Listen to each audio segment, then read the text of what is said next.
Professor K.V.S.C. Muralikrishna Garu, Honorable Vice Chancellor, JNTUK Kakinada, and distinguished guest, Professor K.V. Ramana Garu, Rector, JNTUK Kakinada, and Professor V. Ravindranath Garu, Registrar, JNTUK Kakinada, and our OSD, Professor D. Kodeswara Garu, Kakinada, and today's guest of honor, Professor N. Mohan Rao Garu, Principal, University College of Engineering, Kakinada, and to the coordinators, Dr. V.V. Subbarao Garu and Dr. K. Dilip Kumar Garu from the Department of Mechanical Engineering, and the participants from various engineering colleges, and speakers from the IITs, and foreign speakers, and industry experts, and speakers from various universities. Good evening, one and all, and welcome to this Atal Faculty Development Program. This is the third Atal Faculty Development Program in this 2 year. Last year, we conducted 2 FDP programs funded by AST under the Atal scheme. This is the one emerging technologies in optimizing renewable energy systems with smart materials and storage solutions. Today, program will start. The program is planned between 6 to 9 p.m. every day from January 20th to 25th of January 2025. And I thank AST for sponsoring the expenditure to organize this event. And I welcome all the participants from the various colleges to utilize the facility by the expert talk by the foreign professors as well industry experts to improve your research skills in the specified area. And with this, I request the coordinator, Professor V.V. Subbarao Garu, to proceed the program. Thank you. Thank you. Chief guest of the today's inaugural function, 6-day online faculty development program on emerging technologies in optimizing renewable energy systems with smart materials and storage solutions. Sponsored by City Atal. This faculty development program is designed to provide educators, researchers, and professionals with advanced insights into the rapidly evolving field of renewable energy technologies. With the motto of our Prime Minister Narendra Modi ji has prioritized solar power as a key element of India's sustainable development and energy security goals. His vision seeks to harness India's solar potential for energy security, climate change mitigation, and sustainable development while creating economic opportunities. The Prime Minister Surya Ghar project and the PM Kusum supports this by encouraging citizens to adopt solar energy and reduce their positioning India as a global leader in renewable energy.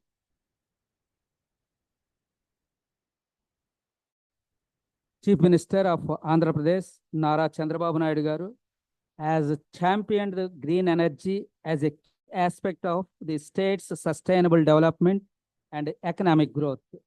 His focus is on solar and wind power to meet rising energy demands.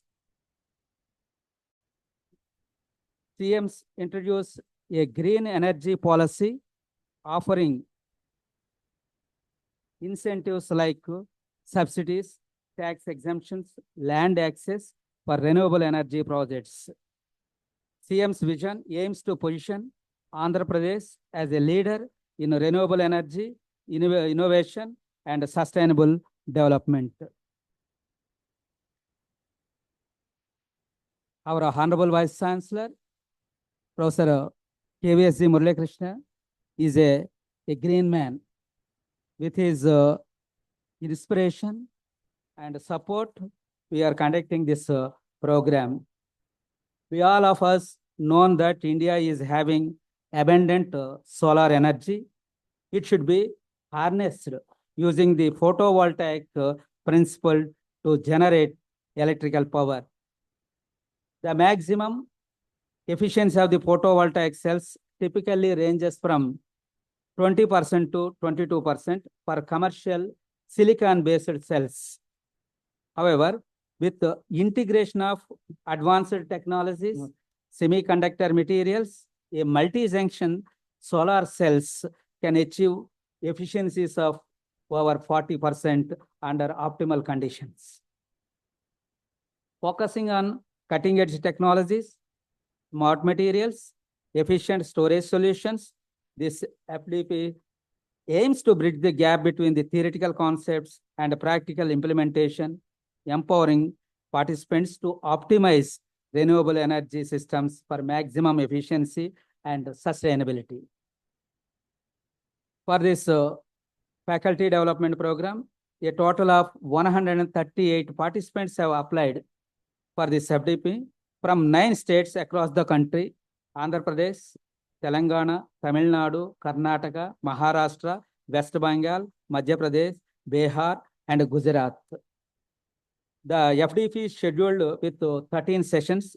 Each session is of 90 minutes. The speakers are drawn from premier. Out of 13 lectures, 2 are from abroad speakers. The lectures will cover key topics, including advancements in renewable energy generation, integration of smart materials, innovative storage techniques, and optimization strategies.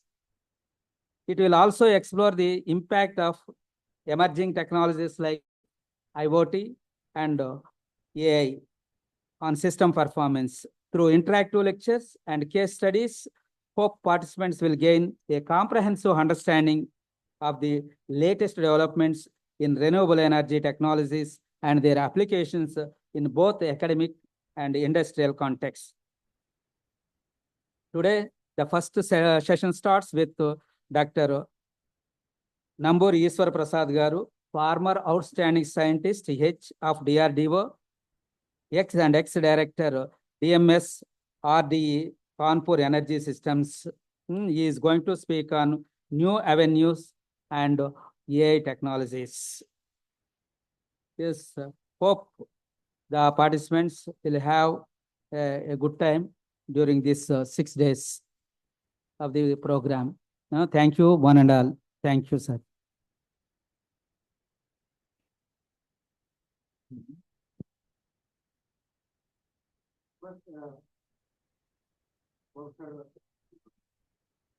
Mohan Ragaru, Principal University College of Kakinada, to address the gathering. Good evening to all. Honorable Vice Chancellor, sir, of JNTUK, Professor KVSG Murali Krishna, sir. HOD garu, Coordinator, Professor VV Subbara garu, and participants and other officials who are online. A very good evening to all, sir. First of all, I thank on behalf of University College of Engineering Kakinada, JNTU Kakinada, I thank AICT authorities for giving opportunity to conduct this online faculty development program on behalf of Engineering Department. And today's topic is emerging trends in optimizing renewable energy systems with the smart materials and storage solutions. It is topics rightly chosen by mechanical department. I congratulate them for coming, getting this opportunity from AICT authorities. And this topic is need of the hour because of importance given by our Government of India and Government of AP renewable energy systems for the development of renewable energy systems. So optimization of these systems with smart materials and Okay, what are the technologies, emerging current day technologies on those topics? So I congratulate all the participants for being selected for this program because there are a lot of and I thank the resource person on behalf of University College of Engineering Kakinada for having giving approval or accepting our invitation and are to be as a resource person for this program. Thank you all for giving me this opportunity. Thank you, sir, Professor N, for addressing. I request B. Kodasra Garu, OST, to address the gathering. Sir Kodasra Garu.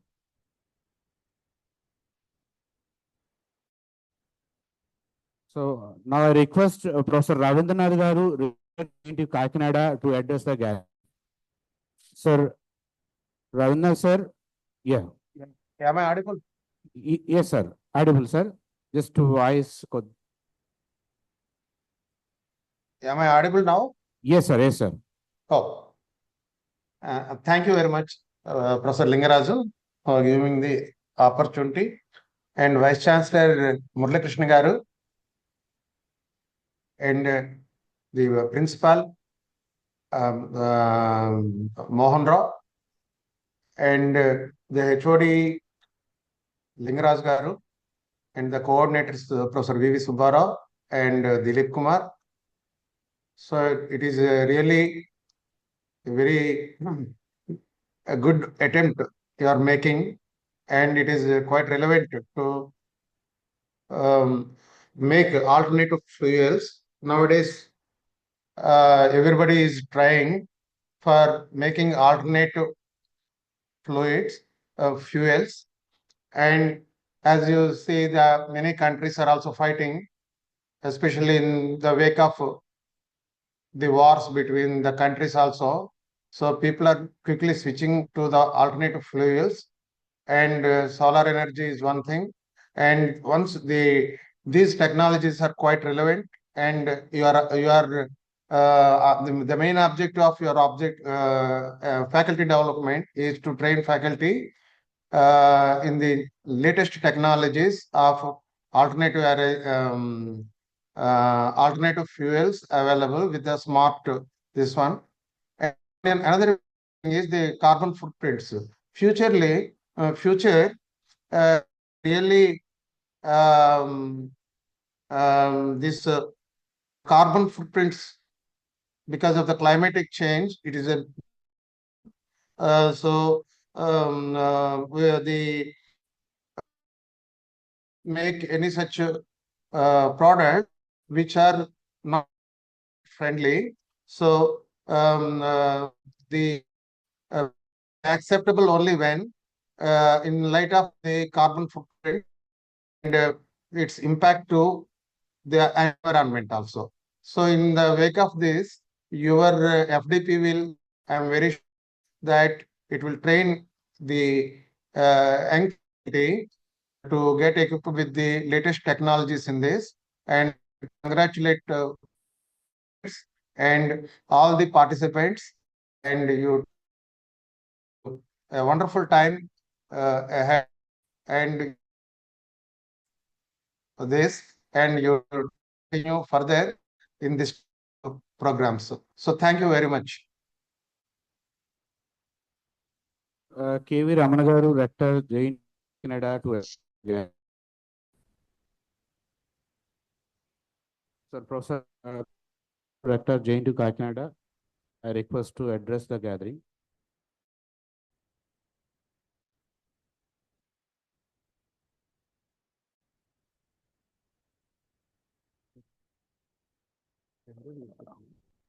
Thank you, sir.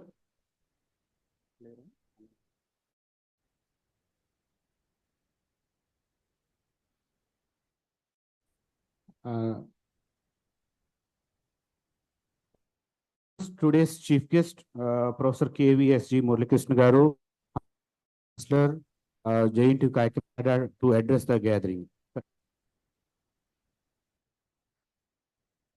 Greetings and congratulations. An active participant.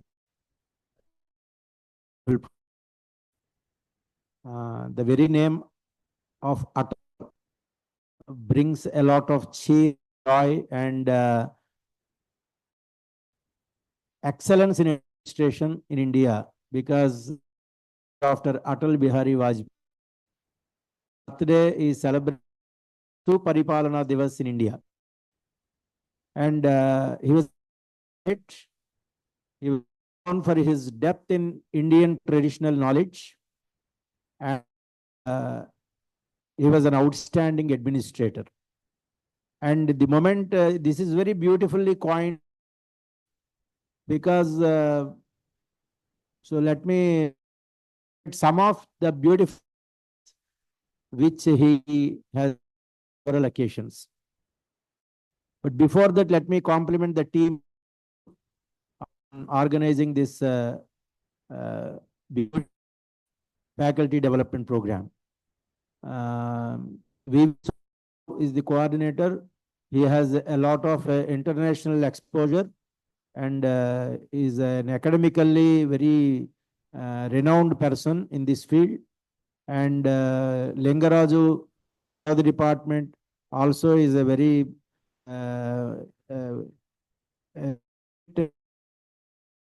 glorious. And the third person also here, the principal of the college, also is from the same mighty mechanical engineering department. That is Professor Mohan Rao, a very beautiful person the university is proud of. And I'm sure there are the participants are from various fields of other than mechanical engineering, electrical engineering, and chemical engineering, also are very apt to this very.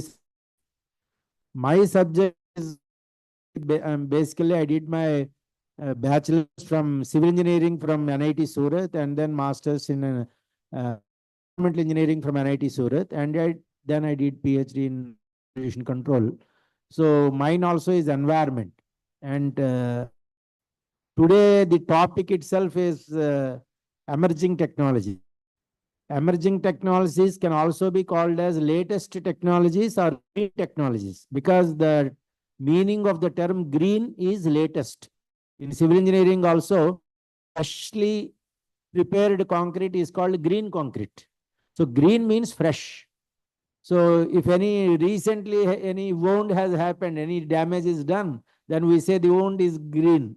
So green means fresh or latest or emerging. So green technologies and emerging technologies, these are more or less the same.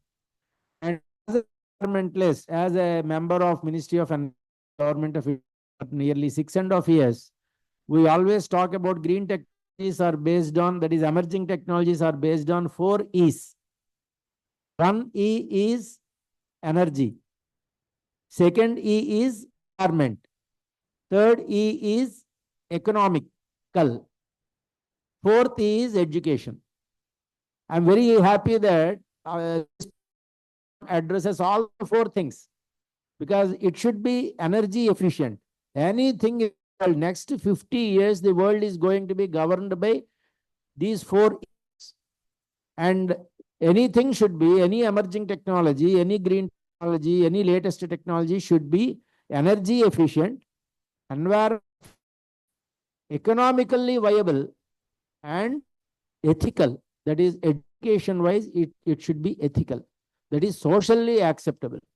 So only when something meets these 4 E, it is the first E, that is emerging technologies, also starts with E. Emerging technology goals are fulfilled. From drawn from branches, and let me quote a full statement often quoted by Atal Bihari Vajpayee. This is a poem which he always quoted, written by Mahakavi Kalidas.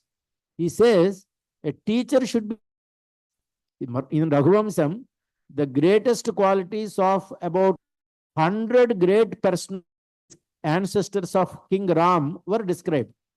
Out of these 100 kings, 12 kings were very focused on kings.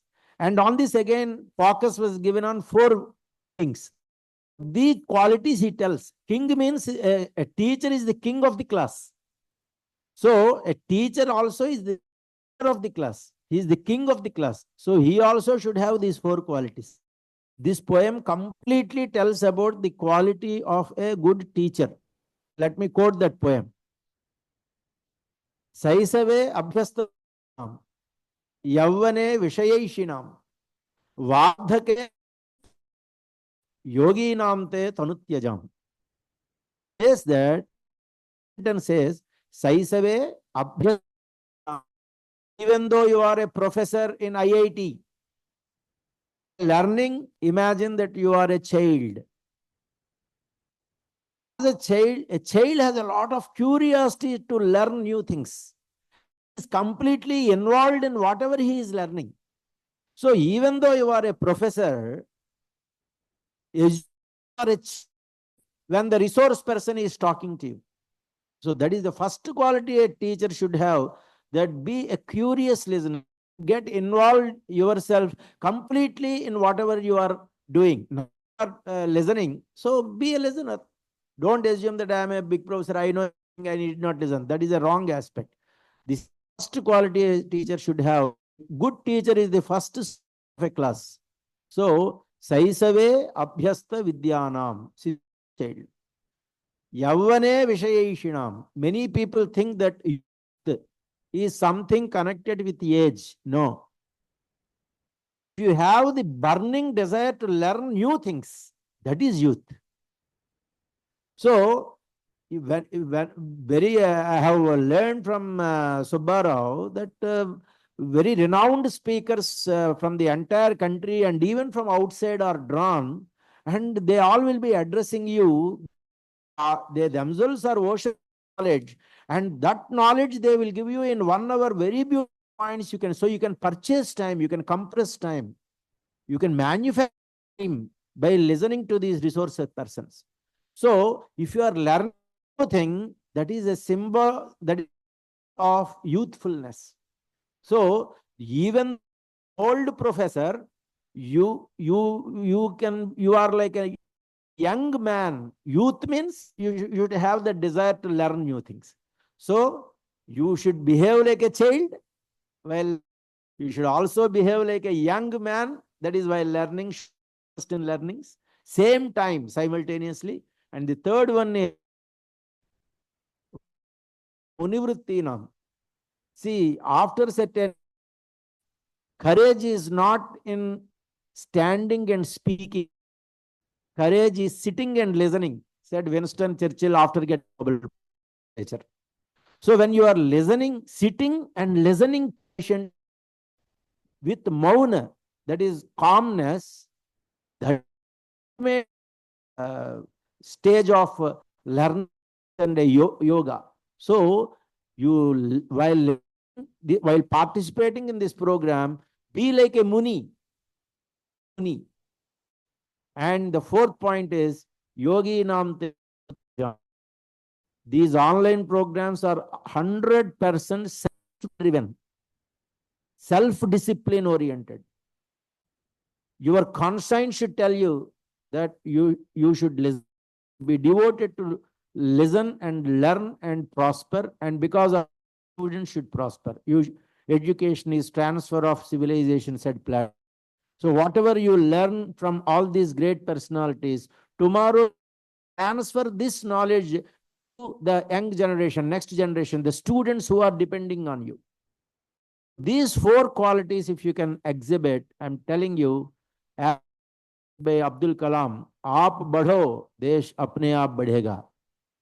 Acquire this knowledge, these latest technologies in this 1 week of time, conducted with a lot of commitment and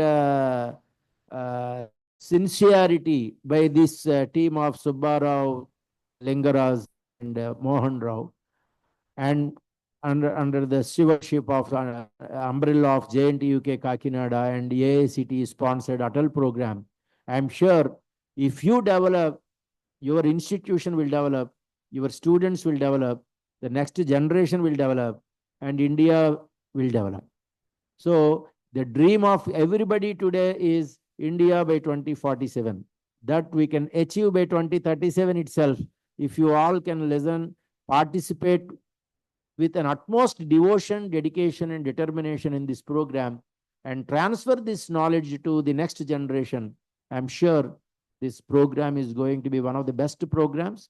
It is already very designed beautifully, committed with a lot of passion and compassion towards the students. It is beautifully designed and organized, and it is up to you, the participants, how greatly you will be benefited by this program and transfer to the next session. So I once again profusely thank every one of you. Another big quality of a teacher should be updated or get outdated. If you are not updated, if you are not, if you do not have the knowledge of the latest technologies, then you are outdated. You can never impress the students or the education system. So I'm sure you all will participate with a lot of devotion, commitment, and I'm sure we will have a better and brighter tomorrow for the world we'll be facing. Thank you very much. Thank you. Thank you, sir. Now I request Professor V.V. Subbara garu to Dilip Kumar. I request Dr. K. Dilip Kumar, co-coordinator for this program, to address a vote of thanks for this program.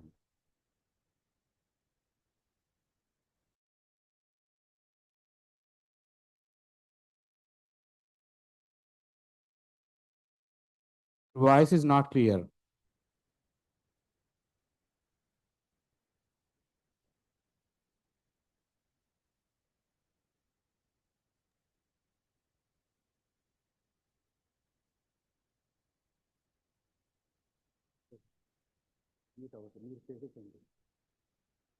His voice is not clear. Ante mic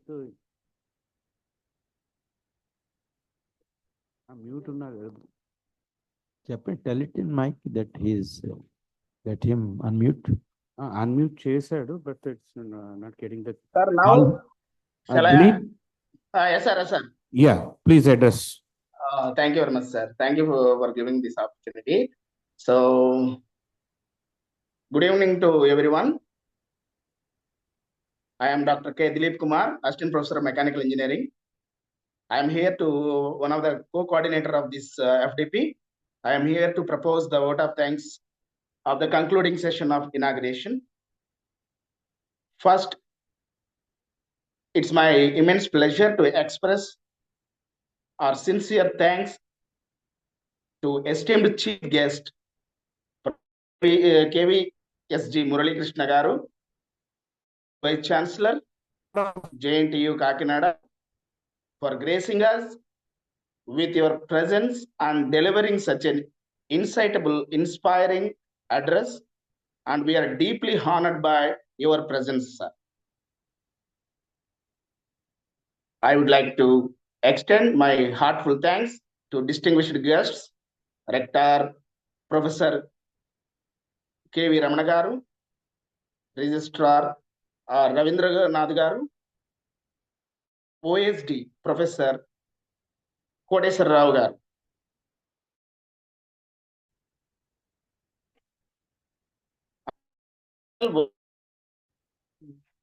Gratitude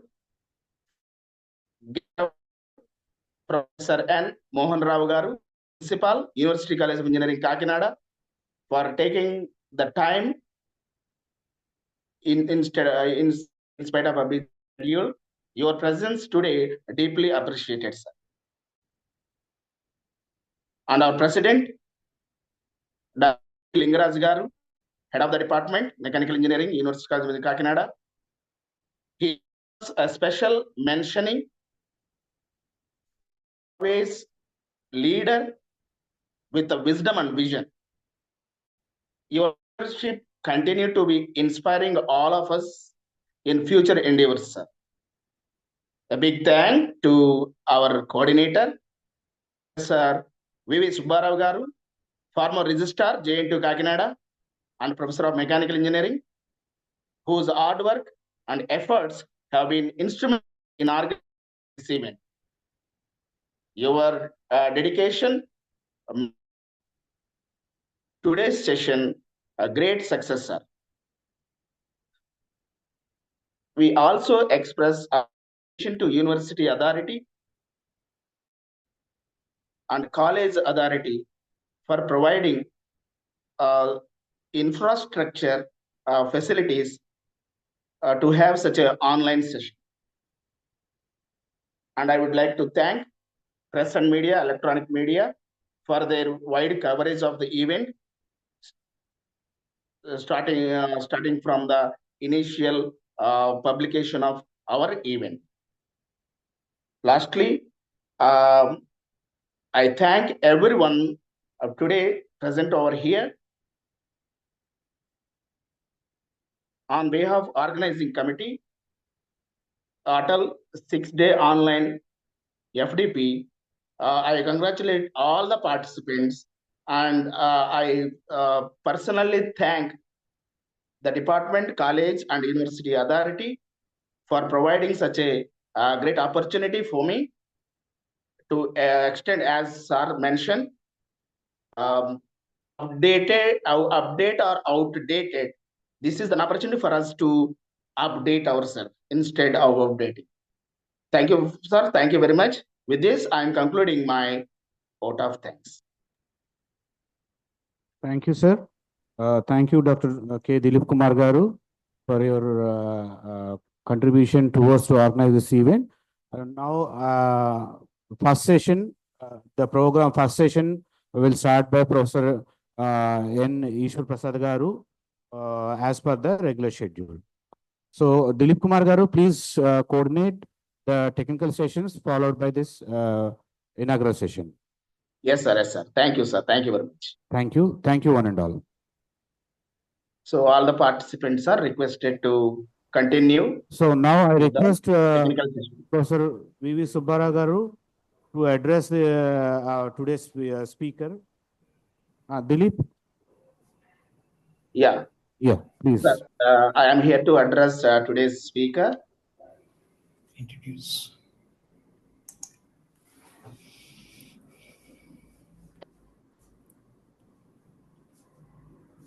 So the first session by Professor N. Eswara Prasad Garu from Professor of MGIT. He pursued his BTech and doctorate 1993 from prestigious university IIT BHU from the metallurgical engineering department. An outstanding scientist of DRDO, director, DMSRDE, Kanpur. A premier functional engineering materials laboratory is the founder of laboratory. And Hyderabad. Professor Dr. Prasad is an innovative, creative researcher and technologist. His major contribution to material science, defense systems evolve like S&D, design, development, airworthiness, certified production of many advanced aerospace materials. Some of them are aluminum, lithium alloy for LAC, Light Combat LCH, and Indian Aerospace Program. Number 2, steels, Indian Missile Program. Dilip, make it very short. Yes, Okay? sir. Yeah. Yes, sir. Professor Eswara Prasad Garu, recipient of 80 national awards, and he is honored by Young Scientist Award. Many more. I cannot because it's a time constraint. Sir is asking me to concise. So thank you, sir. Thank you very much for having you for this first day to deliver a session on energy systems, new avenues, and artificial intelligence. I welcome you, sir, to deliver your session. Thank you very much, sir. Thank you, Dilip. First of all, I would like to congratulate the organizers for stitching a wonderful program around Atal FDP program. Associated with the faculty development programs since 2012, when I was the regional director at Semilac, and my association with MGIT started with faculty development program, distinguished visiting professorship provided to me by the INA. I've been also the faculty development program principal associate as well as source person for Andhra University. And now I fulfilled the second best university of Andhra Pradesh. We always consider Andhra University the first one. I think the VC sir should not mind that, the old people, the old generation student like us, considering Andhra University is number one of Andhra Pradesh. Though JNTU by far has become the number one technological university, not only of Andhra Pradesh, but entire South India. I would like to take this opportunity to thank Vice Chancellor sir for his wonderful. Sir, please switch on your screen, sir. Am I audible okay? Yeah, audible okay, sir. But Yeah. Video. I'm not finding the video connected properly.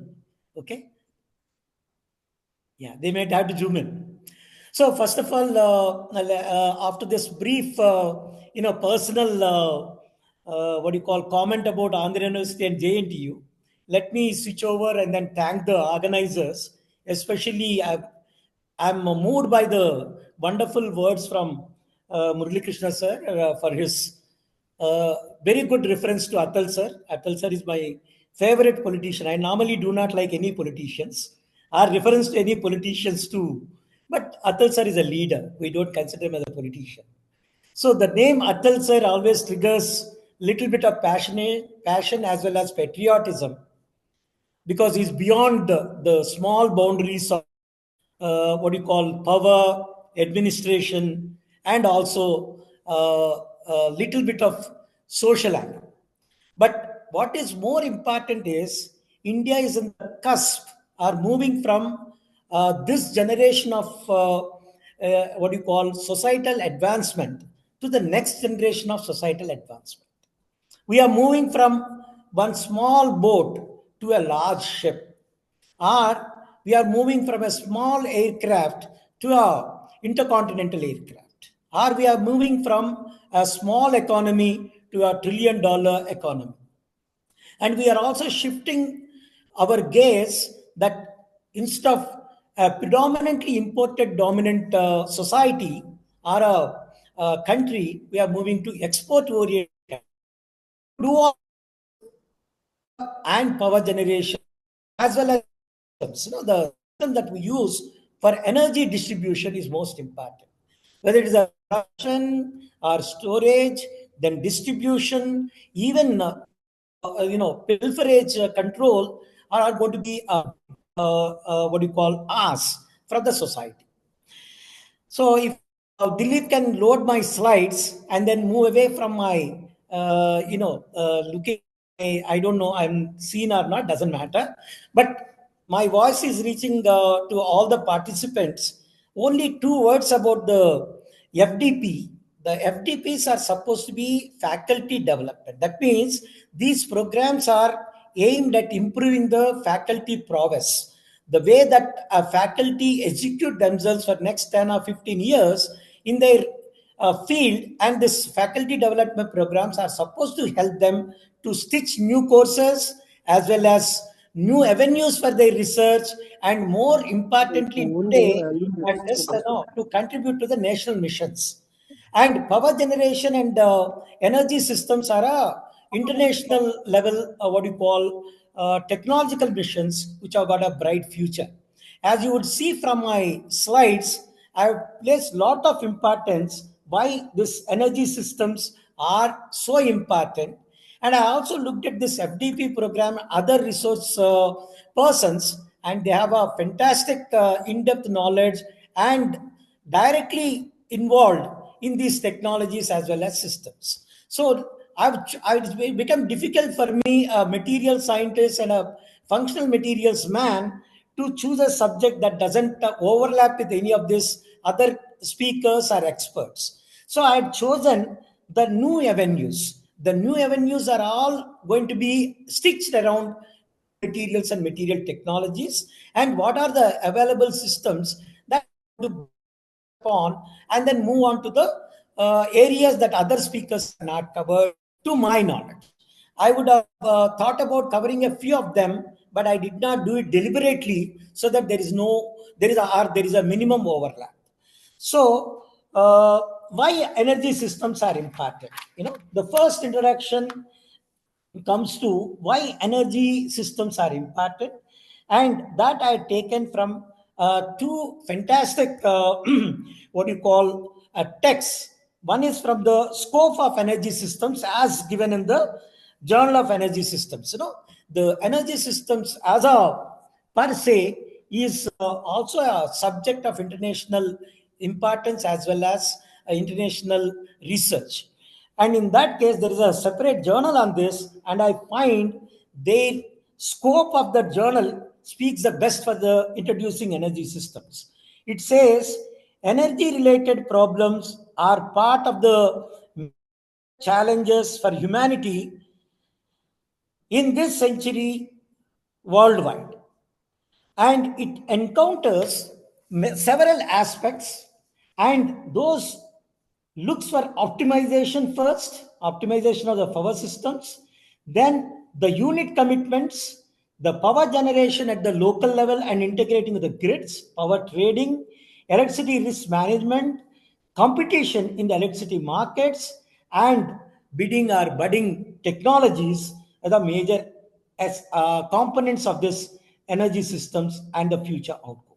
And what is scientifically important is the mathematical theory and the algorithm that we're going to develop immediate immense country like India.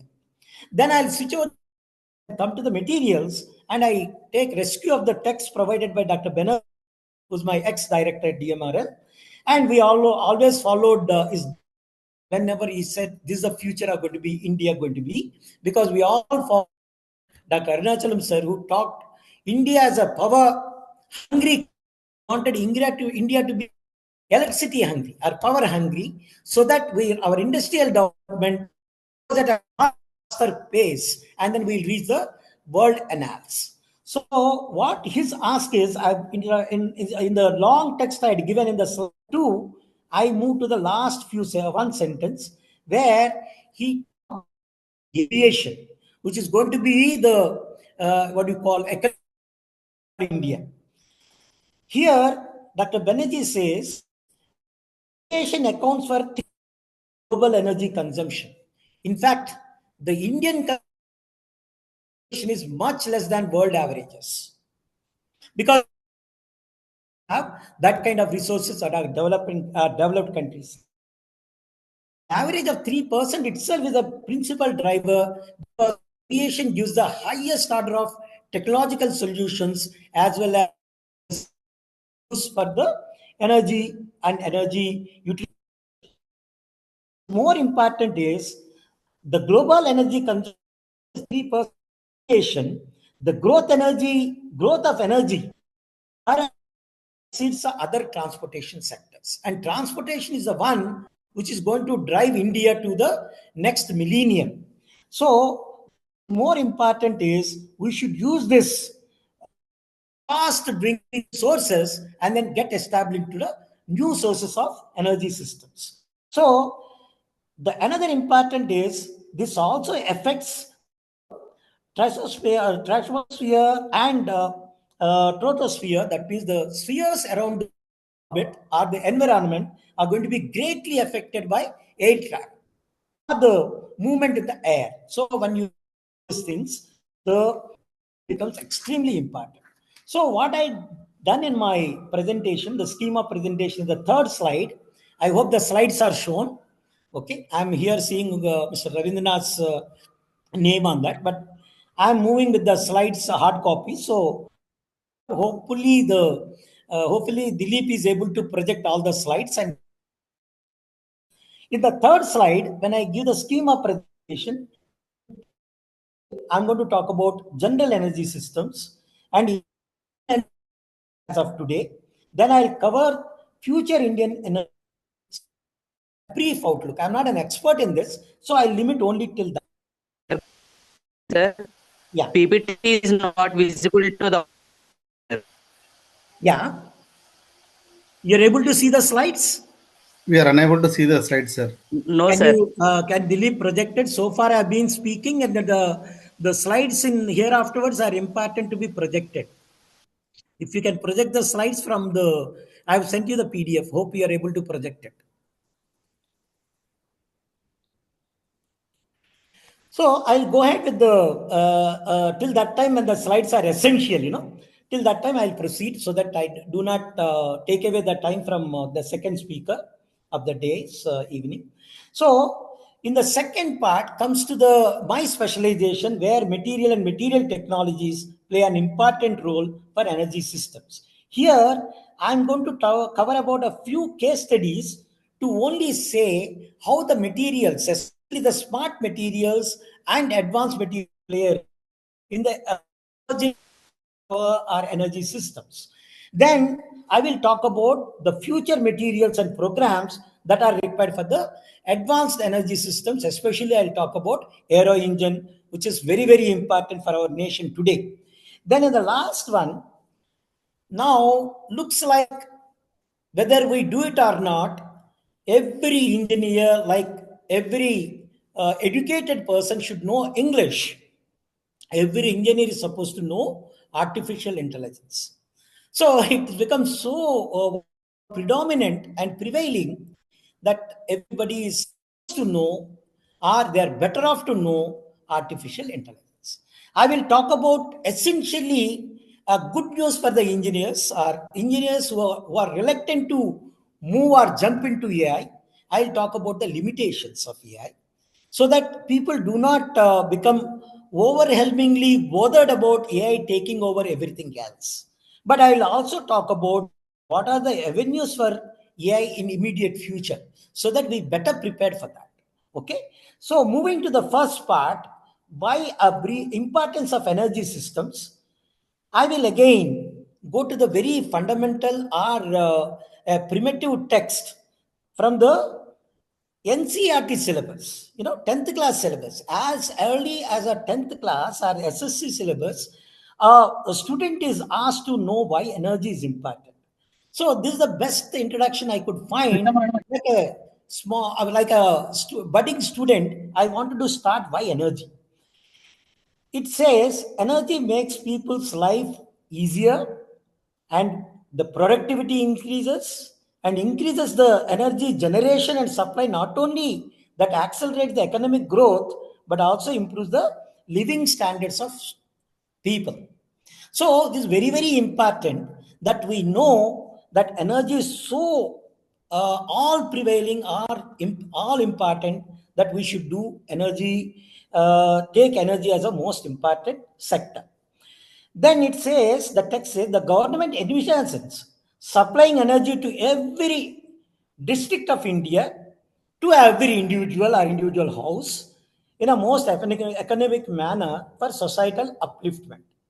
And the relation between energy and economic development in India is not one-sided. And when energy growth happens, then more factories are set up, which need more energy to operate. And in the whole process, it automatically increases our growth or production capabilities, and also requirements constantly, so that we are always going to be in the seat that moves us forward. Next slide, please. And you can do F5, Dilip, so that it will become a full slide presentation. You click F5 on your, the computer keyboard. Go to the slide number 5. And the last one is the energy requirements for India are going to be twice minimum compared to the present level. And it looks very simple how we make twice the energy requirements fulfilled. It's going to be a gigantic task if India were to achieve that as early. The Murali Krishna sir had talked about. Next slide. The slide next and the slide next.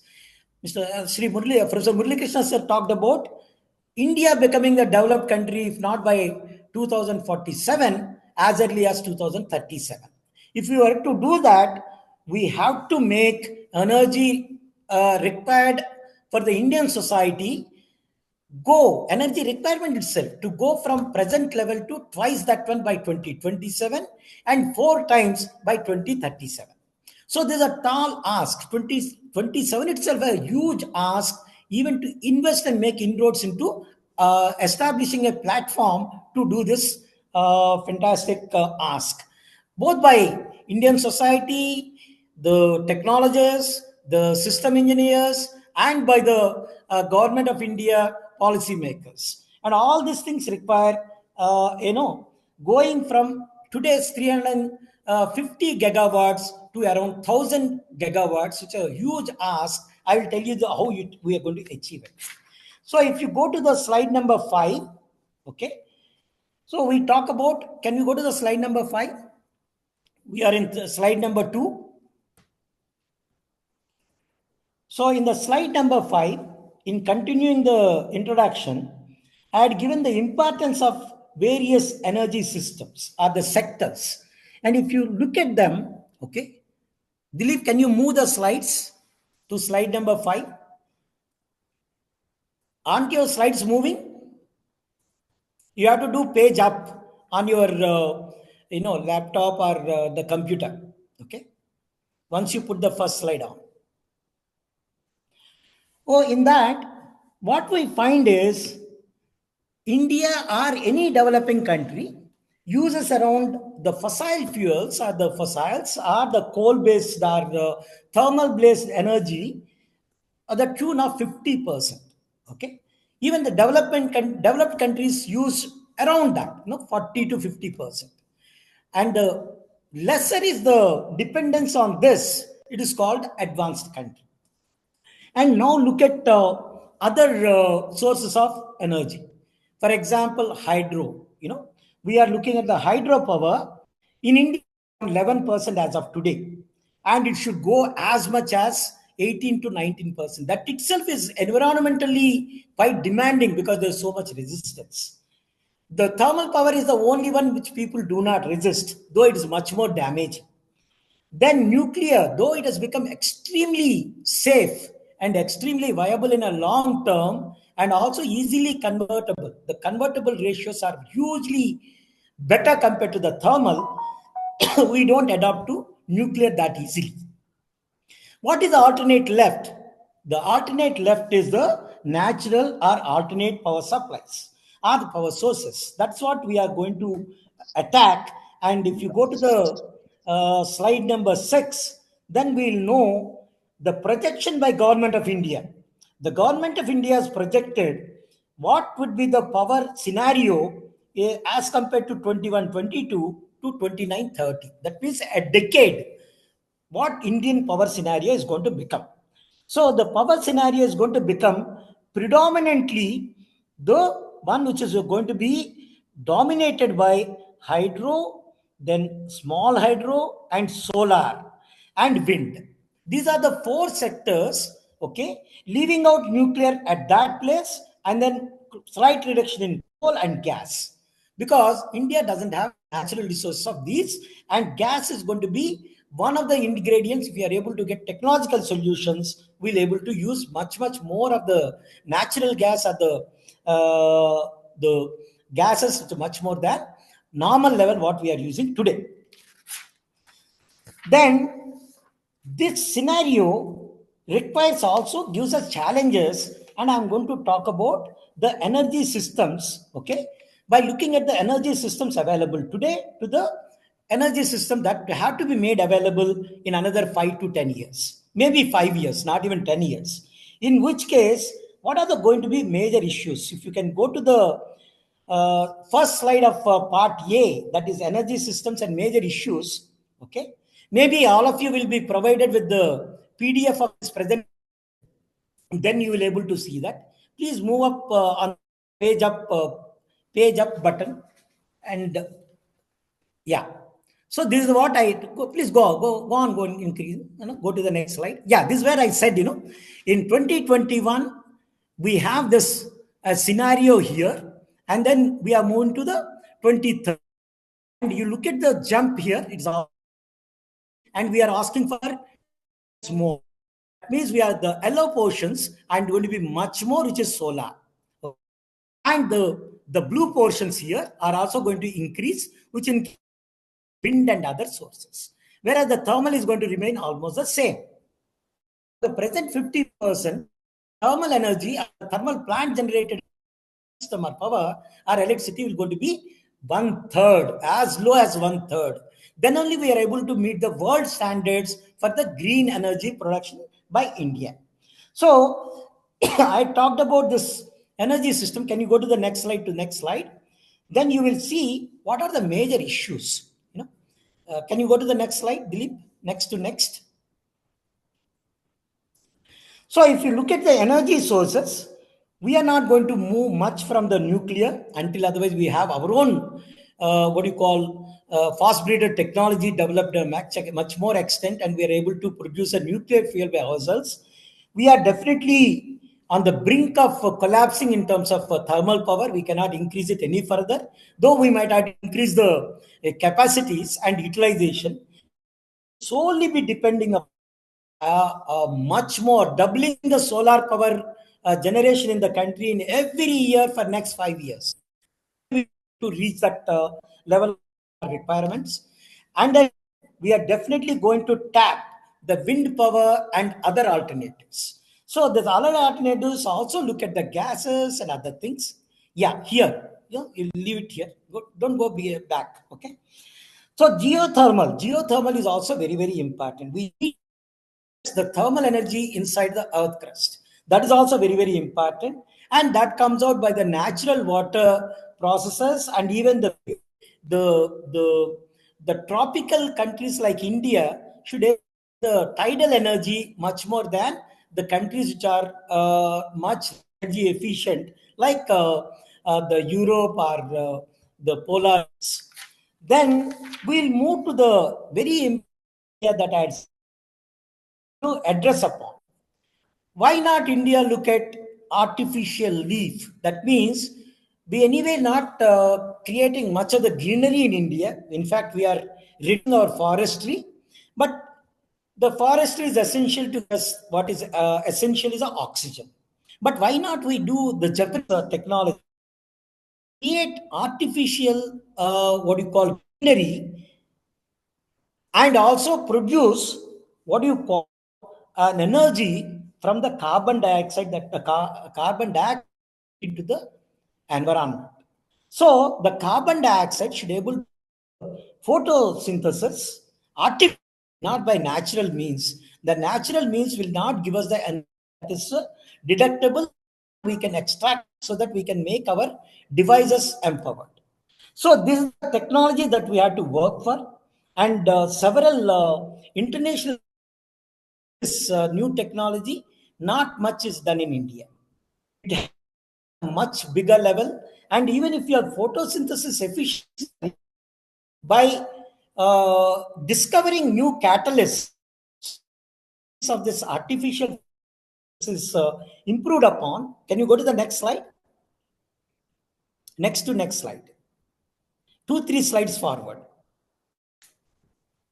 Yeah. So if you can do all this, look at this information I had given from Dr. Reddy's work. He has done a fantastic work in South Korea. Come back to India to establish these technologies and use it for various sustainable devices. If you can do that, India has got a $1 billion, $1 trillion economy contribution. And photosynthesis is something that we are, we won a Nobel from Bose and Einstein, and those kind of high-end research work. Why not read all as an Indian technology. And it has to be mounted as a national mission. Now let us look at slide. It's a what you call cumbersome slide to read. I'll because a hard copy with me, which says the government of India for newer technologies. Next slide, please. Here it talks about important technologies and controlling major technological radars. This covers areas of food, medicine, manufacturing, electronics, artificial and power. When you look at the colored text on the right hand side, what you see is alternate energy sources designated as a national impact after food, energy, and electronics. And modern medicine and drugs, these are anyway required for any nation. But immediately the food and medicine, India talks energy as the prime requirement. And if you are looking at the electrical vehicle, synthetic fuels, all these are extremely important. Look at the my suggestions or recommendations in this. As a national member, I made these recommendations and mounted soon into national missions. And the budding engineers and alike should work on these aspects and mount steady projects to a workable project with the handing holding industry, local industry or major industries, and then take it to an international where exportable devices and systems get generated. Next slide, you will see the T14, the most important information technologies. How information technologies are going to help the power sector or energy systems. And I had again listed out several measures which will help the cause. And once you move to the last slide, that is a slide next to next. Dilip, can you please keep on moving the slide? I want to spend more time on so that these informations are available to the experts to exploit upon. The last ones are the 17 and 18. I'm much interested, and India is going to invest as much as 1,000 crores to almost 2 to 3 lakh crores in the next 10 years, including private people. And this is where out of the 15 lakh that government of India wants to spend energy systems, the 1/3 or 1/5 will be consumed or spent on this technologies which are for aero engine or engines or even turbines, advanced turbines. Okay. Now let me move. The time is fast running out. I am given time up to 8 o'clock. I have quite a few slides to cover. So I'm going to talk about the part B now, that is materials, technologies, and programs. Here you will see the slide number 15.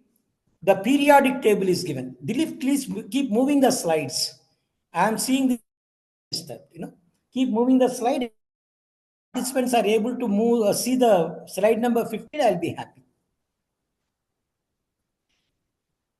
Further, move the slide. Move to the next. Yeah, here. So no problem. So if you look at the previous slide, which might not be projected, it gives a periodic table. All of us are familiar with the periodic table. Let me tell you, there is not even a single element which is not important for the energy systems. Then, even the noble gases that we use as inert gases for our energy dispersion or energy generation by several of them, even the semiconducting materials or even the nuclear materials in the F block elements, all are extremely important. So only few of them make economic grade. That's all you have to know. The new and niche materials for energy systems are the ones from these elements, fundamental elements of a periodic table, which will give materials that are economically contribute to the economy. Okay, next slide. And what are these ones is given in the radars. We call it the technology or material radars. Several of them are listed here, and most important of them are given in the right hand side. So if you look at the electrochromic materials, then thermochromic materials, Magnetorheological materials, intelligent textiles, where a textile and a soldier or a man wears, the shoe that he is going to wear, develop the electricity. Smart fabrics are the first one that this government is going to put upon each soldier to get themselves. Then the last one, India doesn't have this technology. The which are a fundamental requirement for any robotic or the automated systems is an immediate requirement for the nation. No tonnage quantity production facility in India. These are all the ones which we trigger national materials policy that government of India should immediately. Next one. So look at the functional materials. So not backwards, move forwards, Dilip. Okay. So if you look at the magno restriction, here where the fundamentally the Joule effect is going to take off. Several products which all of them imported today.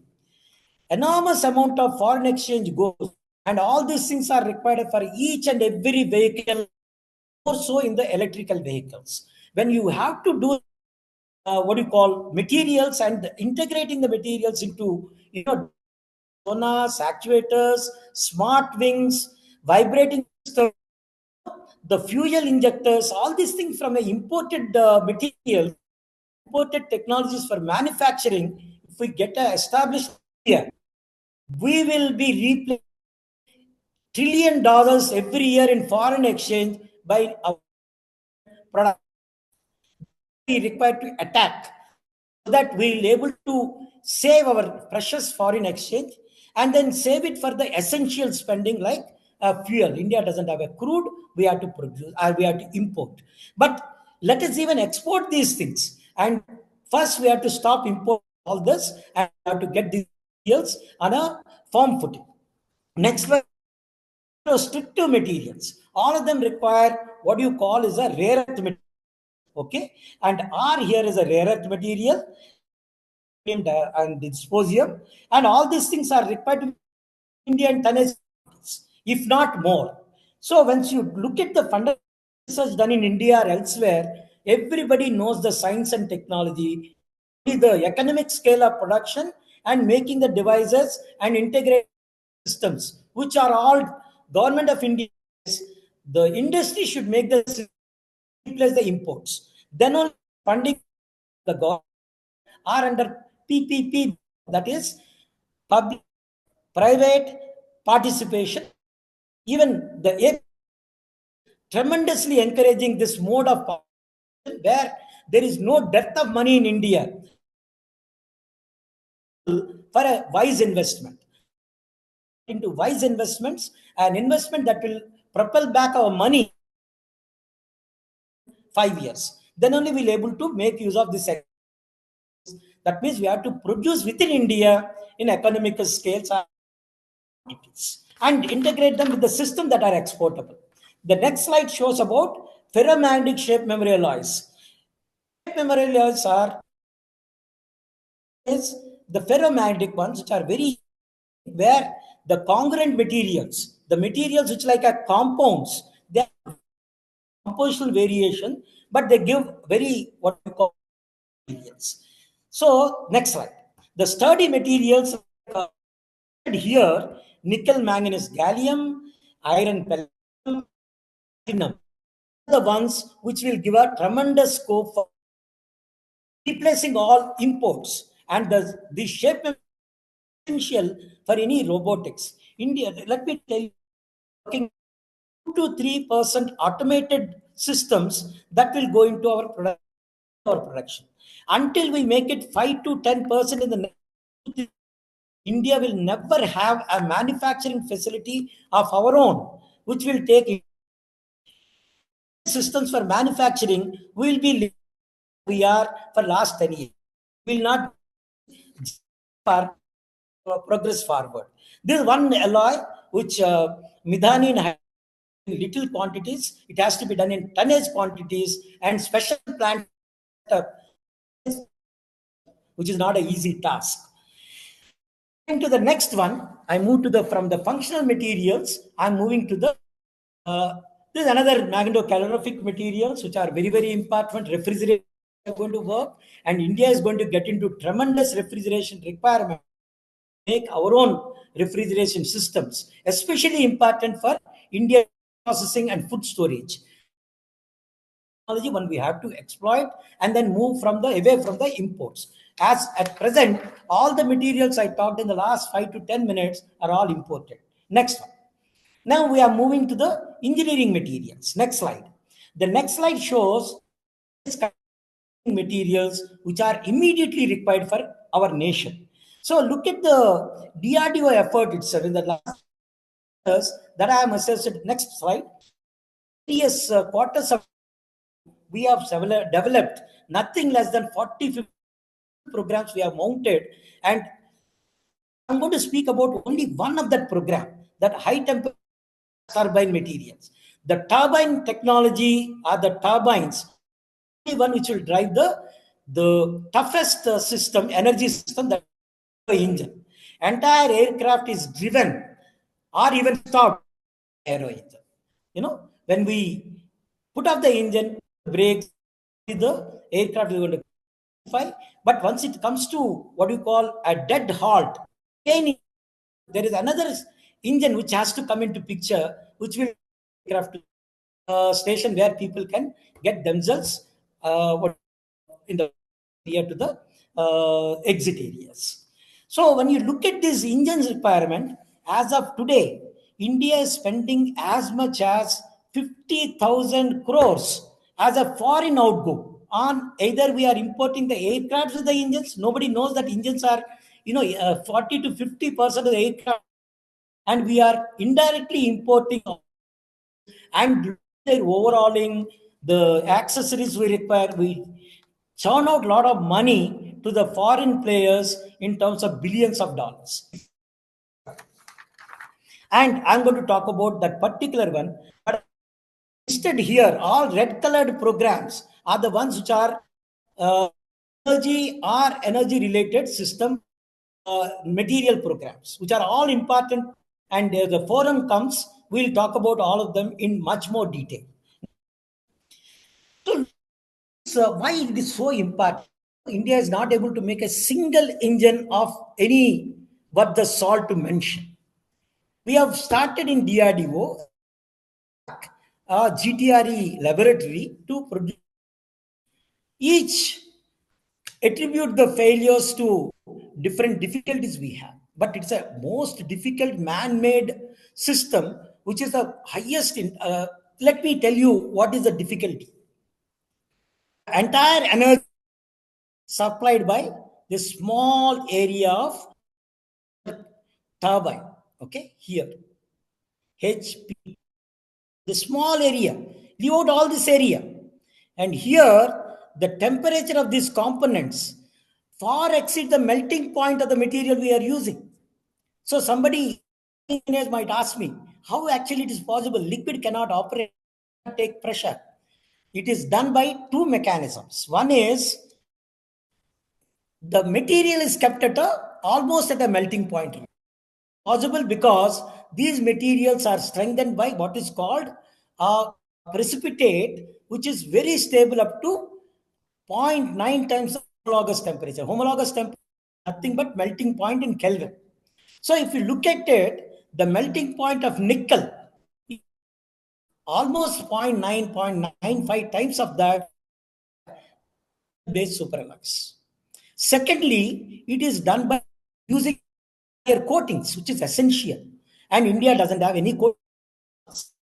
The third is the components here have internal gas flow. The gas which we are sucked in from the fan are directly pushed into these small components. When I show you, you will wonder how much this large area is put in those small components, and from the serpentine peripheries are the very small nozzles. What we'll see next slide. Show the next slide. No, not previous one. Go to the front, not back. Go for it. So the serpentine elements, go to the front. No, move. These are all extra details. Next one. These are the technologies we already Can you see here the small orifices from which air enters like this, goes like that, goes like that, and then out. And the energy taken out from here, blade at lower temperature. Lower is the time, higher is the life of this blade. And look at the complexity. This blade in a 11 should are plastically deformed not more than 0.1 millimeters. Can you imagine? 0.1% to 1% is the allowable plastic deformation. And this is the ceramic core allows you to cast these blades and veins. And a very complicated technology. India has mastered it, but we don't have a production capability to do a consistent production. Of this and take level is $1 billion business only to qualify. Look at the engine cutting capability and then aero certification, aero engine is another $1 billion exercise. So if you look at that, require minimum 40 to 50,000 crores Indian rupees. Chairman DRDO recently asked for to mount any mean program one of this aero engines. Next one. This is an immediate must. We don't have the aircraft. We don't have the aircraft, we'll have to permanently depend upon imports or begging. So once you move away from this aero engine or aero engine complexities, I move to what is called the future aero engine. Next, keep moving to the slide, and then you will get which every country in the world is working. Japan, Germany, US are the three countries any inroads in this. This is called all ceramic engine. To next slide. Engine, what we have is the entire metallic parts are replaced with a ceramic engine. The ceramic, what we are talking is a silicon carbide. Silicon carbide is a one material, next only to carbon, but it is compared to carbon, it has got a fantastic elastic modulus tensiles, especially in the fiber form. So silicon carbide fibers are called nickel-on fibers in a commercial level are done by only Germany and Japan. And US also is trying to match those technologies. And you will see is the fantastic engine of the future capability. Once you can do precursors, fibers, fabrics, component system, another 20 years down the line. If not 20 years, if every country comes together and then works this one, maybe 10, 15 years, qualify this engine like any metallic engine made up of nickel-based superalloys. And to don't have nickel, we don't have nickel sources. This is the engine India should work on. Why not? Till that is $1 billion question. Only the policymakers will tell us.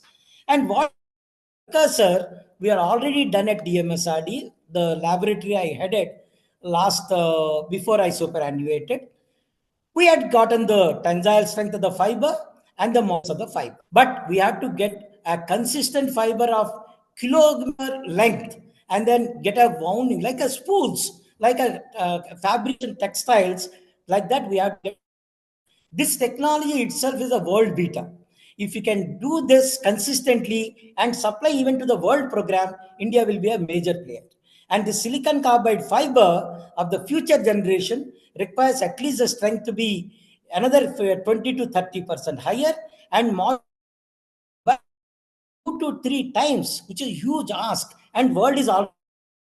If we don't move into that with a proper emphasis and funding, we'll again behind like a traditional aero engine. Next slide.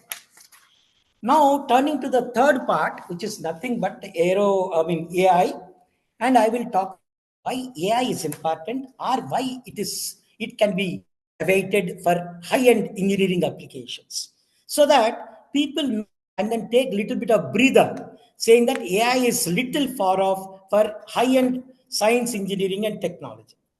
Another area which I did not talk about, India requires this propulsion for the the naval propulsion, right from small ships to torpedo nuclear-based, what do you call, the submarines, all of them, they require this propulsion. It is done by high-end technology, and DRDO is pursuing. If somebody is interested, definitely look at this nano composites level. The TRL 1 and 2, which is the research level TRL achieved, we are quickly moving to TRL 4 and 5. That means a demonstratable stators and rotors will be demonstrated for the propulsion for the Navy. Propulsion, not many countries in the world have got. Allowed to show, so I'm showing this, and the zooming will not give you the exact details. So, but it will give you the material, the intricacies that why do we require to the strains and thermal mapping. These are the issues that we have to use. Software and lot of academic people and research programs can be mounted here, and they'll be immediately useful. And even isotopic properties in materials is also going to be very important area. Next, now moving to the part of it. The third part is instead of looking at the positives, everybody looks, the positives of AI. Dilip, can you go to the next slide? Where I talked about where AI is extremely useful. Let me tell you, artificial intelligence is extremely useful for a common man. There is no second about it. It has already made its inroads in all these areas. Every one of us are using, right from e-commerce to astronomy and space, chat box, everything we are using. But what about science, technology, engineering, maths, economy, mathematics, and a combination of this into material science? Far away. We are far away. But all these things are going to consume our lives before we come here. So this is where the AI is going to be asking the human intelligence to take a side seat. Here is already done. The human intelligence here is as in the human intelligence. If we don't control the AI the way it is impeding, it is challenging us in these areas, we'll be fast move to a machine, and the machine will control the human. On that, as long as the human makes the machines, or the artificial intelligence software or algorithms. Next one. Let us see what happens if you ask artificial intelligence to devise or optimize a material for a particular application. This is one of the case studies. This is not very long ago, 2023. As early as before last year, when it is submitted to a modeling and simulation materials and engineering, very top-notch journal. It looked a fundamentally fantastic research paper. Artificial neural networks, in materials research. The first case study. Let us see what this attacks. It's asking us to do the alloy design and heat treatment optimization, which is the core competencies of a materials engineer or a metallurgist. In case of very simple alloy. Can you go to the next slide? It takes a case of an aluminum alloy where it has got a complex phase diagram, but we never go to the complex region of the phase diagram. We limit the aluminum copper in this region, okay? And we add several other elements. And this phase diagram gets modified once you have the third and fourth elements. And what this study has done, can you go to the next slide? The study has taken to the basic aluminum, added magnesium, added silicon, and manganese. These are the normal alloying additions. Many aluminum alloys have got this, and is one of the fundamental aluminum alloys. So their attempt is looked into a microscope, and then we had given this thing, Baba, what you are doing is not correct. And what they have done, they looked at this magnesium percentages, silicon percentages, manganese. It's only data compilation and analysis. And what is the end what you call parameter they looked at? Fatigue life. Fatigue life is like a rupee I make in the end of the day from a complex business or a complex industry that we make. It is like an auditor's number, but this is a number that entire gambit of material production makes up. Then what are the variant they have done? They have done the stress amplitude. Imagine if an aircraft made of this aluminum alloy, it's only a structural alloy, not the engine.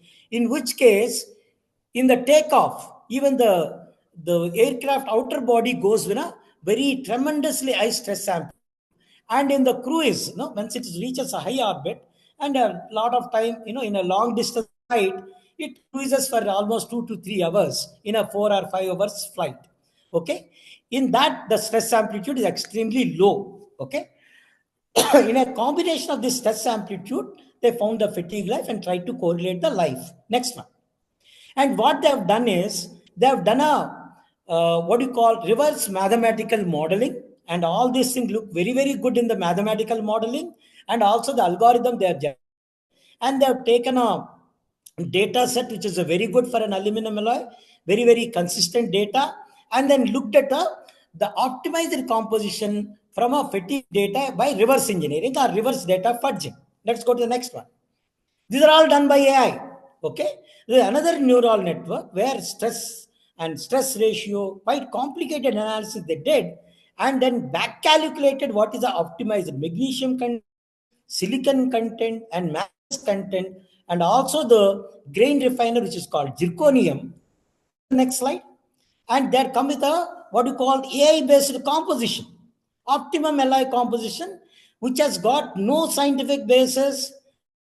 It will not, and that alloy is shown to have no solution at all, because this entire artificial intelligence algorithm lack to integrate what is called a gnosis, or the fundamentals of physical metallurgy of aluminum alloys, which even a BTech student would know. So where is the artificial intelligence in our systems? Energy systems, we talked about various means of doing energy, right from coal based to very sophisticated artificial photosynthesis, create an artificial itself and become a Lord Brahma ourselves. So in that process, where are we? Next slide. So the artificial intelligence in the energy system will extremely helpful, not for this, where the artificial, they have got admirers and antagonists. If you look at the entire, this conference is broken two sets of people, one shouting at the other. What is that? They have become a pie. By pie means we have a pie symbol, right? Two vertical lines, and top we have one horizontal line. The horizontal line is the in both some understanding can be used for a fatigue conference or a fatigue based. They could not. They said you are away, and artificial intelligence says no. So, but this paper had proven when that one, what are the what you call limit artificial intelligence. Does it mean that we don't have artificial intelligence helping our energy systems? Let us go to next slide. I will tell you in the last slide, artificial intelligence is so important. We have fundamental issues of energy systems in the power generation. These are all the ones which are to be attacked by makers of any government, Indian government, any government. And these are all beyond intelligence as of today. These are the policy, hard energy systems have to work, and several experts about this thing go for the finer details of each. Okay, either it is a coal based or natural gas or about alternate fuels, alternate ones, including the one subject I would have loved to do is the synthetic fuels, which is a ask for the 1 hour or 1.5 hour time I had given. Overall perspective for the energy systems, this I had spoken. So these are all the ones which will be dealt in the people and resource experts, and they will able to you. But what is this? This is all AI. Look at the demand technologies, the grid monitoring and managing.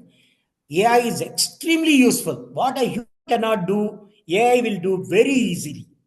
It will also do unequal electricity distribution. Imagine one state has got a distribution of energy in a or a power in a peak hour compared to another state. Okay, can do wonderful solutions using intelligence. Similarly, erratic power pricing. You do not have a correct pricing because we don't have the data. Now, the Telangana government has got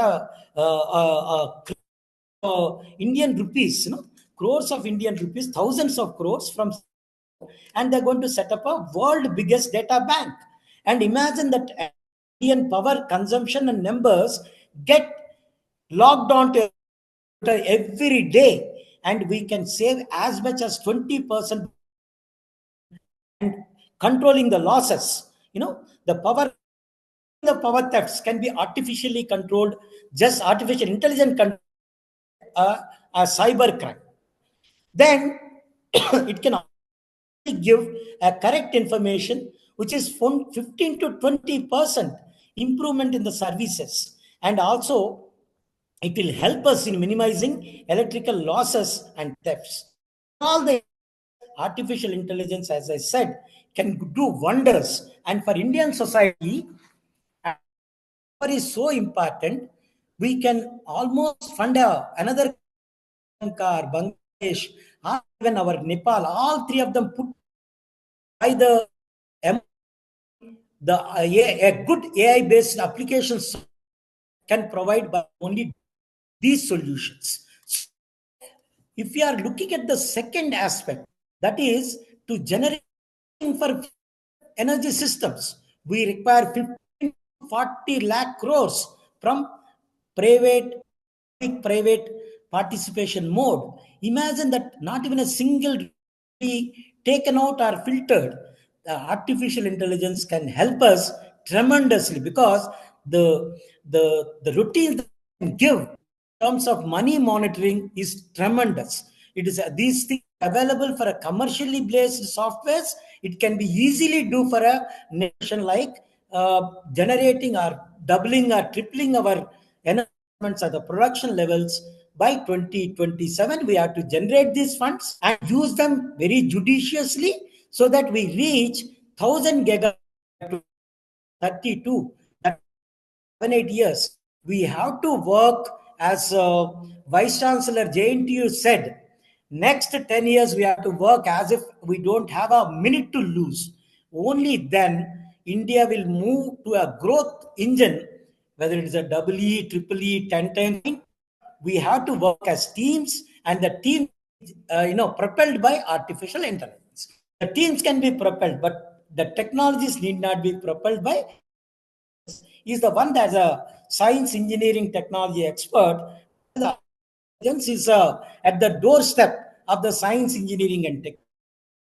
Inside our bedroom, even for the commercial and tech. So my concluding statement is AI-based their advanced routine very effectively be solving, if not today, solving the problems, 5 major problems. The first 5 need not be solved, but the next 7 major issues can be very effectively given a timely solutions. And the last one, the money generated, if it is not, our funds generated not used properly, lose all that fund. If the fund is not spent today, if we spend it after 3 months, imagine how much money we are losing. The 15 to 20 lakh crores, we can run a state minimum of months. So if that money is saved and flow back to Indian energy systems, will become that much more economically viable. One generation and get tremendously helped by AI, but definitely not these 5 areas: coal supply or a production of coal, going to the thermal plants, turning it to energy, distribution of that, whether it's a upper earth crust or below the earth.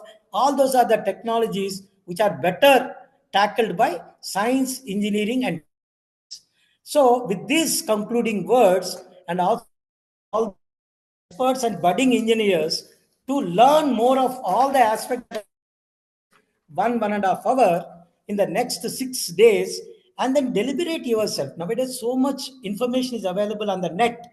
Please work on all those things, and then end of the 6 days, you choose, or your friends in a team choose what is the research or a technology problem that you will work on, and provide it to JNTU University or your own college or even mission, and get a huge fund yourself, your department, your university, and your say technology mission is for the nation. All this forward a day that Indian energy system is the one. India is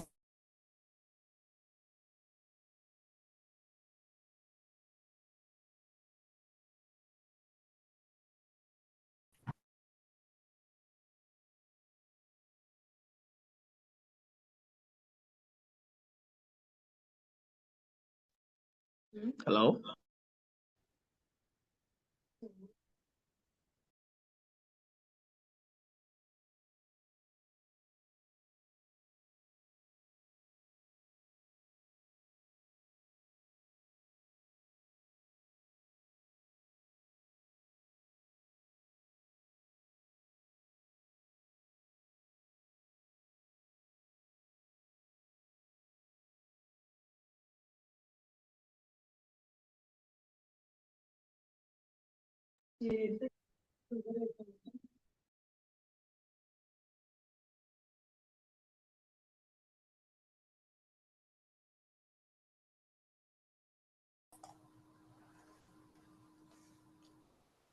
Sir, Eswara Prasad sir.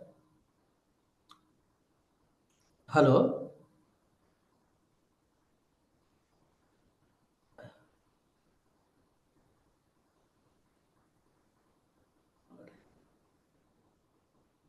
The connection, sir.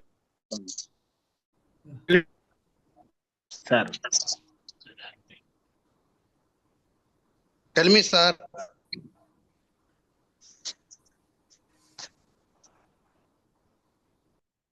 Hello.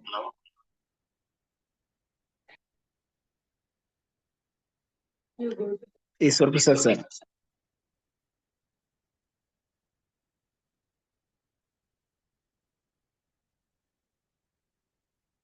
Sir, Eswara Prasad sir, please log out and log in otherwise, if you are not properly connected. Yes, sir.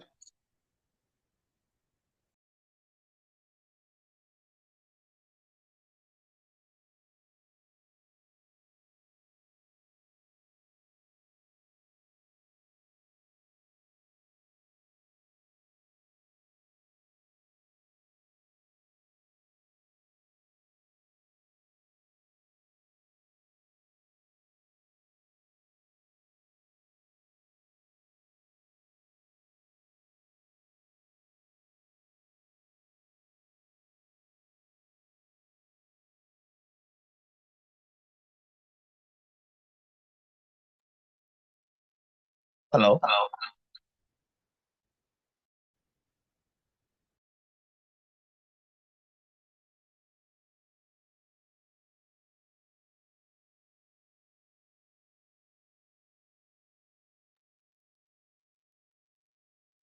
Okay, dear past participants, you could be not able to.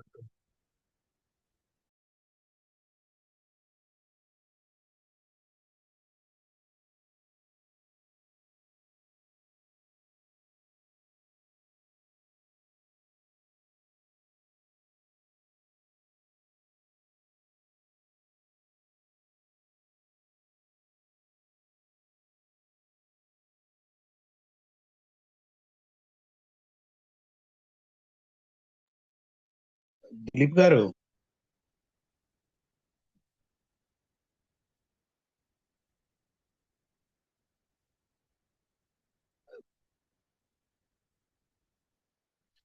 Dilip garu. Hello. Master.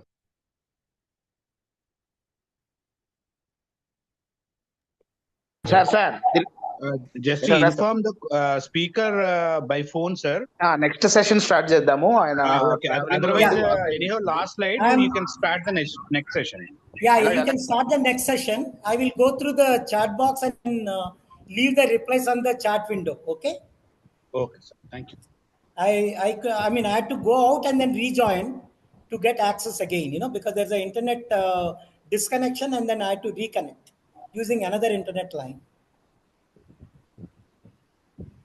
There's a problem from our end, from the MGIT. I'm sitting in my office and then talking to you all. Okay. Okay, Dilip. Sir.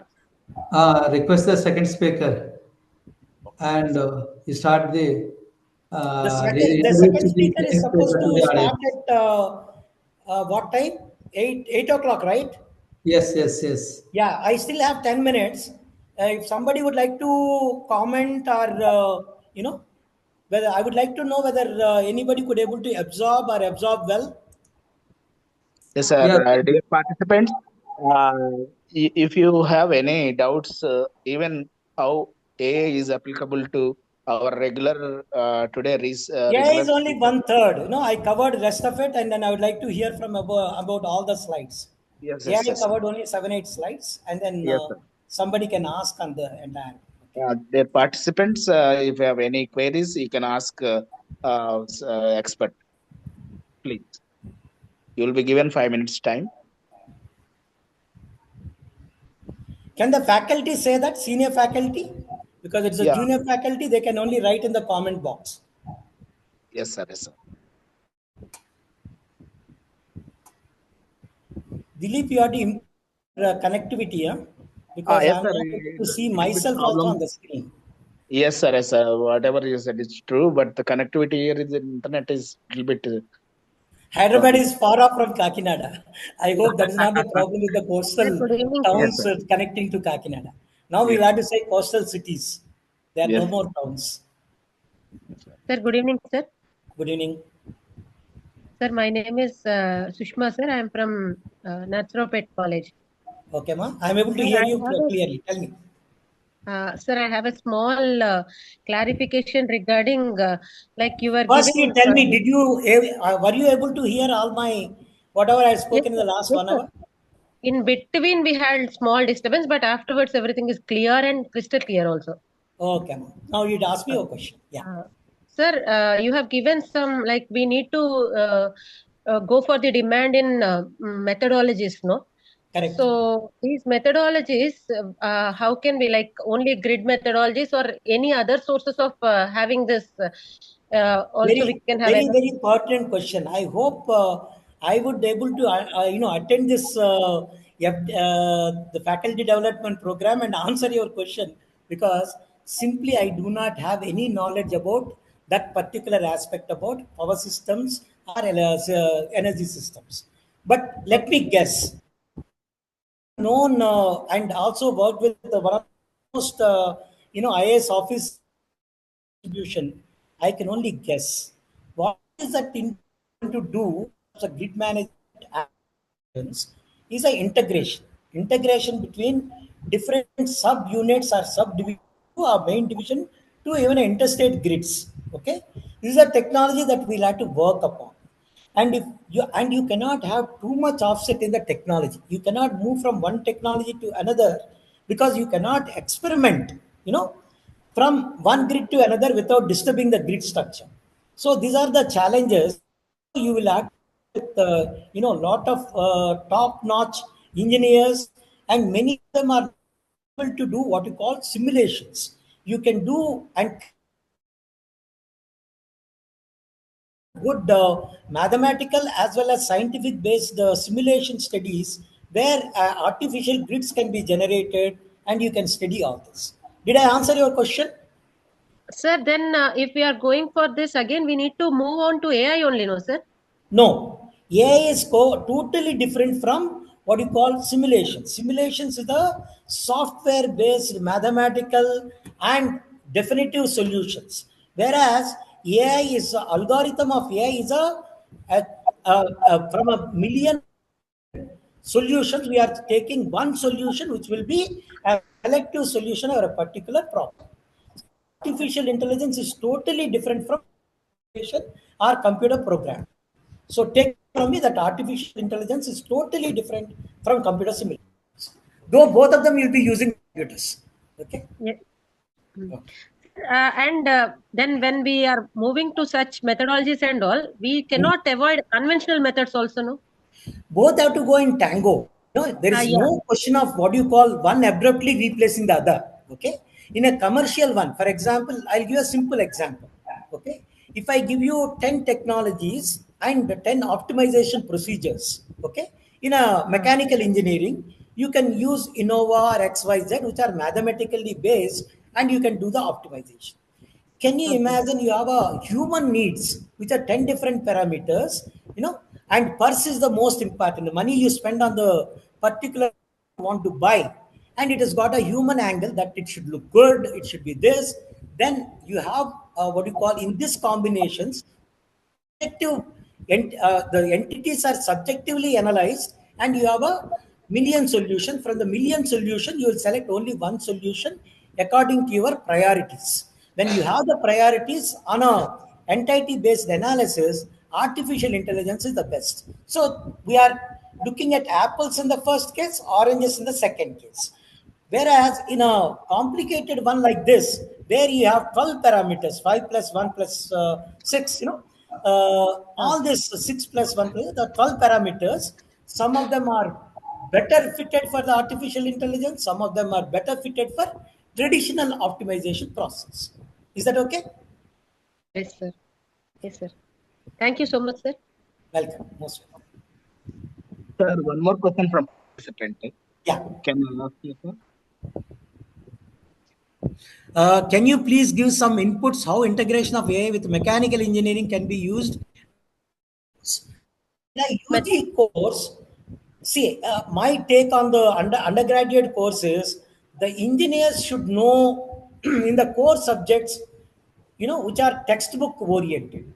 Artificial intelligence, the textbooks, the books which are unquestionable have not yet evolved, but there are special courses which are as authentic as any other engineering branch. So you go for only artificial intelligence as of now as electives. Okay. See the integration in a project. The advanced and documentations, senior faculty, and taking a this societal solutions. Is that? Yes, sir. Yes, sir. Yes. Thank you, As sir. of now, I feel that artificial intelligence and mechanical engineers should be treated elective in the first case and case. And fourth year, final year, you integrate the both for what you call a based. Your can every engineer can do, or every engineers can do. Okay. Arun, you have to say yes before we move to the another person. Thank you, sir. Thanks for the input. Any other question? Please look at the Dilip. You can share PPTX in the PDF form with others. I've taken out all confidential and most information can anybody. Surely, sir. Surely, we all the participants. Yeah. And then let them email account, to write to me if they have any doubts. I would like to have a clarification. Definitely. They only have to refer your name, participated in the FDP conducted by them. Otherwise, I'll not answer them. Yes, I think you are so. I understand, sir. With this, dear participants, we could conclude the first session of the FDP, your active participation, and we, sir, we were thankful for you because your presentation lot of research work, and it is a bundle and a course of rupees of work that we never ever to see, but opportunity to expose how the energy has been evolved, the day-to-day requirement of the human uh, growth in India, especially. Thank you, sir. Thank you very much. One more aspect I did not touch is the microelectronics and energy management at small devices. I Yes, hope sir. somebody covers that, and sensors and the NEMs and MEMS is $1 billion business. Quickly move into that, and even the NEM manufacturing, MEM manufacturing is very, very important. You are also given a way to work out some research people the Please gap. do. The Yeah, yeah. more we work this 10 years, will make India number one, in the happiness index, not in the money wise, because Yes, the yes. moment we get away from Sure, sir. Sure. Thank you, sir. Thank you.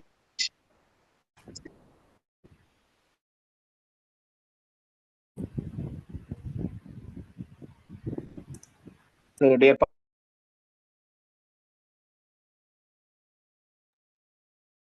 second session, our guest speaker is already in our midst, Dr. Gayner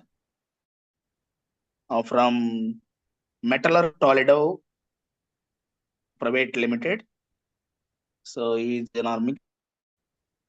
I'm so happy to introduce our next guest speaker, Dr. Gayner. Dr. Gayner graduated. Sir. Hello. Good evening, sir. Good evening. Good evening. Sir, section 1 attendance link, sir. No, attendance will be directly taken care by Zoom link itself. Okay. You Feedback. may not worry about the time that you have spent. The Zoom itself, I have already shared the instructions. Okay. Feedback now, sir. Section 1. Feedback also it will be directly taken from during the asking the questions. Okay. So this is the end of the first session, and the next session we are moving to to listen to Dr. Gayner. He's the deputy manager and team leader, Thompson's R&D, Mettler Toledo, USA. Mr. Gayner had his MSc degree from Nagpur University and MTech from MSc degree from physics, MTech from materials engineering from VNIT, Eswara National Institute of Technology in Nagpur, and PhD from material science, IIT Kanpur. After graduating from IIT Kanpur, he has inculcated research in thermoelectricity and sensor technology. He is actively involved and is called material scientist. And his expertise wide range of thermoelectric materials like silicoids, silicon-based oxides, intermetallics, and materials characterization techniques as well. Mr. Gayner research areas were thermoelectric material, thermal transport, experimental and computational material science, material characterization, nanostructures, sensor technology, and data analysis. So, with this short introduction, I would like to introduce you all the participant, Dr. Gayner. Dr. Thank Gayner. you all. Yes. Thank you. Am I audible now? Yeah, you are Yes. clearly audible. You can proceed. Okay, if the internet permits, then I should start my video, or if internet not permit and there is a problem, then I should stop. Okay, No, let us. sir. You can freely. Okay. Everything is good, sir. Now Okay, we will sure. stabilize. Thank you, sir. Okay, thank you. So my slides are visible to all of Yes, you. sir. Your slides are visible. Yes, thank you. Can you Thank you. maximize Thank it, you. sir? Yes, F5. yes, doing it. Slide. Oh, yes, sir. Thank you, sir. Yep. Yes. So, yeah. So Good evening, all. As Professor Dilip already introduced about myself and my area of the expertise and what I did so far and what I'm doing. So let me jump into the today's topic. And before moving to the today's topic, I would really appreciate the talk held by the the really attention to the teachers and help of sciences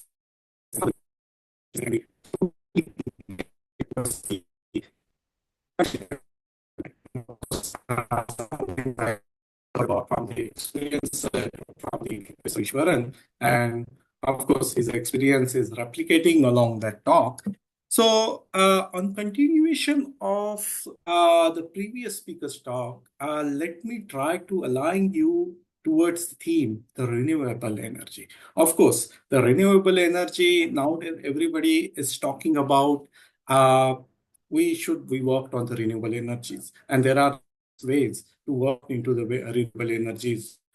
Some works on the cell, photovoltaics, fuel, the electric devices also. And then there is the one device that need to be more attention, and now last 20 years, getting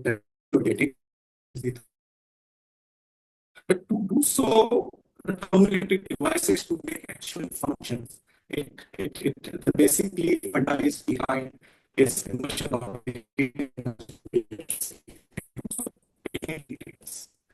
and there are, there are plenty of the materials we have to date, and there are plenty of the techniques to synthesize those materials. There are plenty of the techniques to characterize those materials, because see, each material has its equal and opposite advantages, because one material cannot be suited for every applications. And the reason is that that's the reason the people are more focused towards the research and development. And that's the reason these thermoelectric materials and thermoelectric field need the in-depth research and investigation. And this investigation in terms of how the electron is transported, how the phonon is transported, in basically the electrical and thermal transport within the material. And if one can understand that, the magic and tuning of this electron and thermal transport, it can obviously qualify to work into the thermal and move the materials. Shortly read that, let us try to first make some of the ways of this thermoelectricity, the wide range of the materials. So in today's session, we will start with the base, then one step harder, one more step harder, and then we will make look around the what the ongoing research nowadays is on. So with this, materials are important. So basically, we know the materials we use in the renewable resources, and also you people are already aware about that. We send a space shuttle to the Mars, to the moon, and the OJAR is moving outside of our not the galaxy, but essentially our solar systems. So how those stations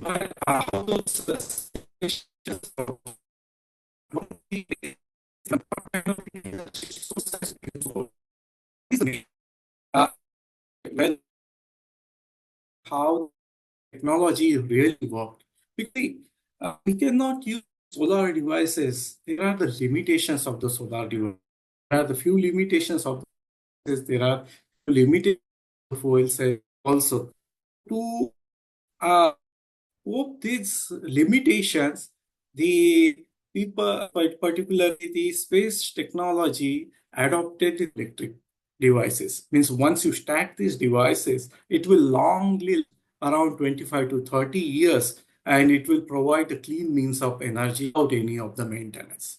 So now the same pattern, now the main automobile industries is trying to replicate it to make the thermoelectric because see, you all are aware about we have EV cars.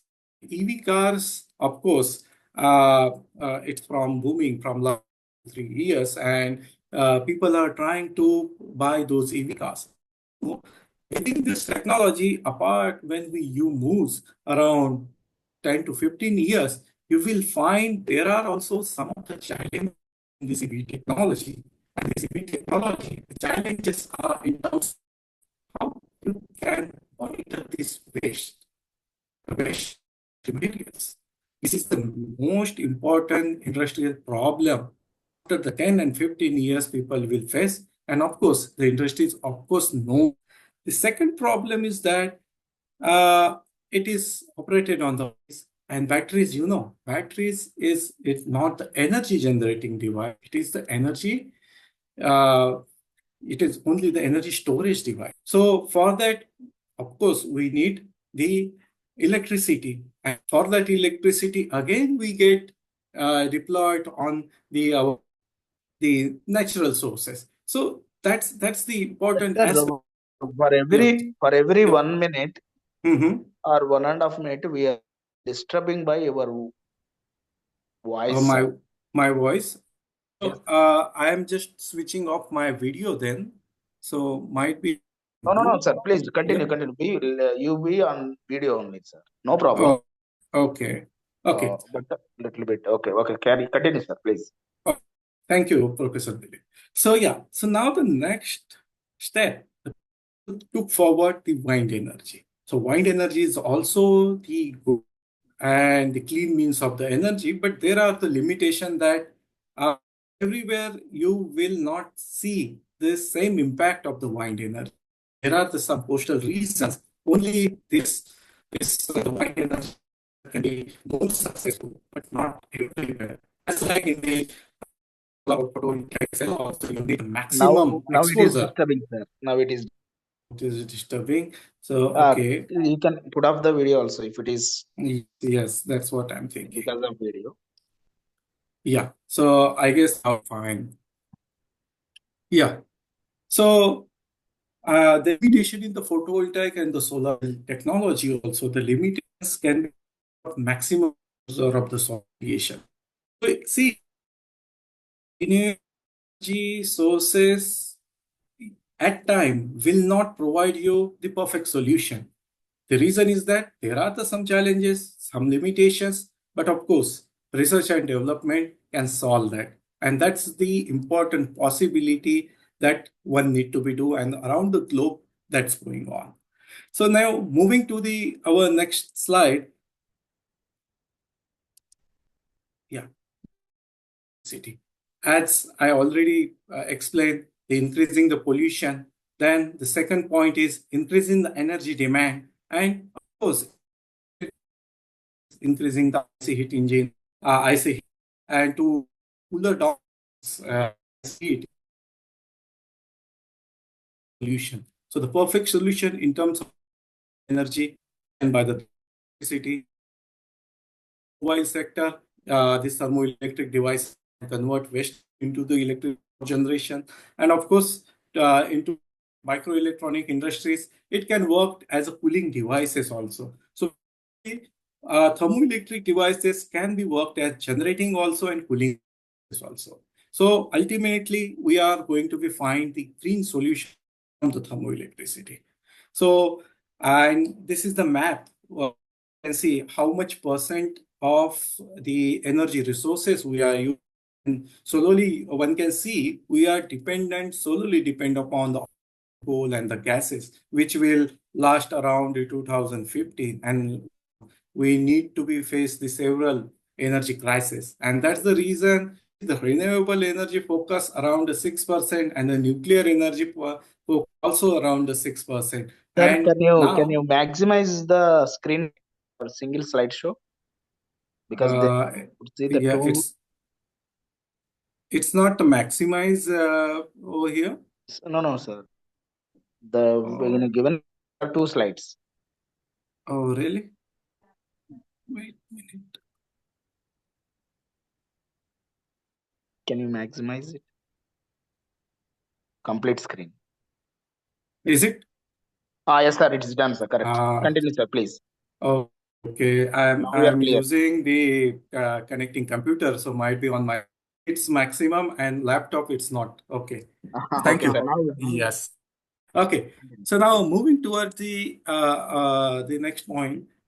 How research is for complete renewable energy, clear energy technology. One can generate around 20% energy based technology 2050. And of course, for the space mission, missile technology, even though in the mobile technology, what you are seeing now, you are using battery and charging. Sometime your mobile lasts around 1 day, 2 days, 3 days, upon the capacity. But now the Samsung and those are the mobile phone industries are trying to replace this battery completely with the thermoelectric. So your body as a source to continuously charge mobile phone. So you will be not to be worried about, yes, I need to be drain my battery and I need to be charged soon. So such kind you will see after the 5 to 10 years coming time. So let's move. What is the thermoelectric? Already I discussed, it is conversion of the waste heat into the electricity. Depend upon basically the three basic concepts, the Seebeck effect, Peltier effect, and it worked as the generation as a cooling devices.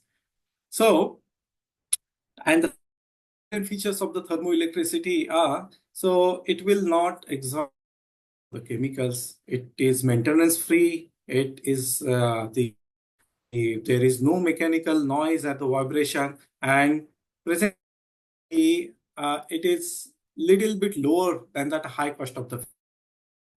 And the advantage, of course, if there are the several advantage we are seeing on the screen, but there are challenges also. Some of the challenge means in terms of the materials.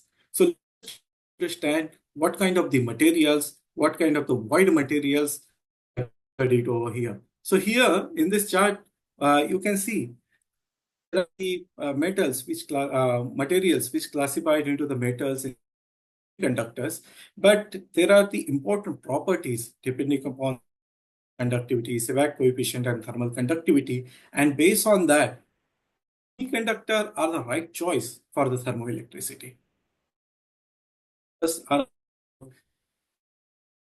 Standard graduation, masters, even though in PhDs, the people are about more about the semiconductors and the semiconductor, gallium arsenide semiconductors, which are the indirect bandgap semiconductors, and you can say the wide bandgap semiconductors, not specifically the wide bandgap semiconductor.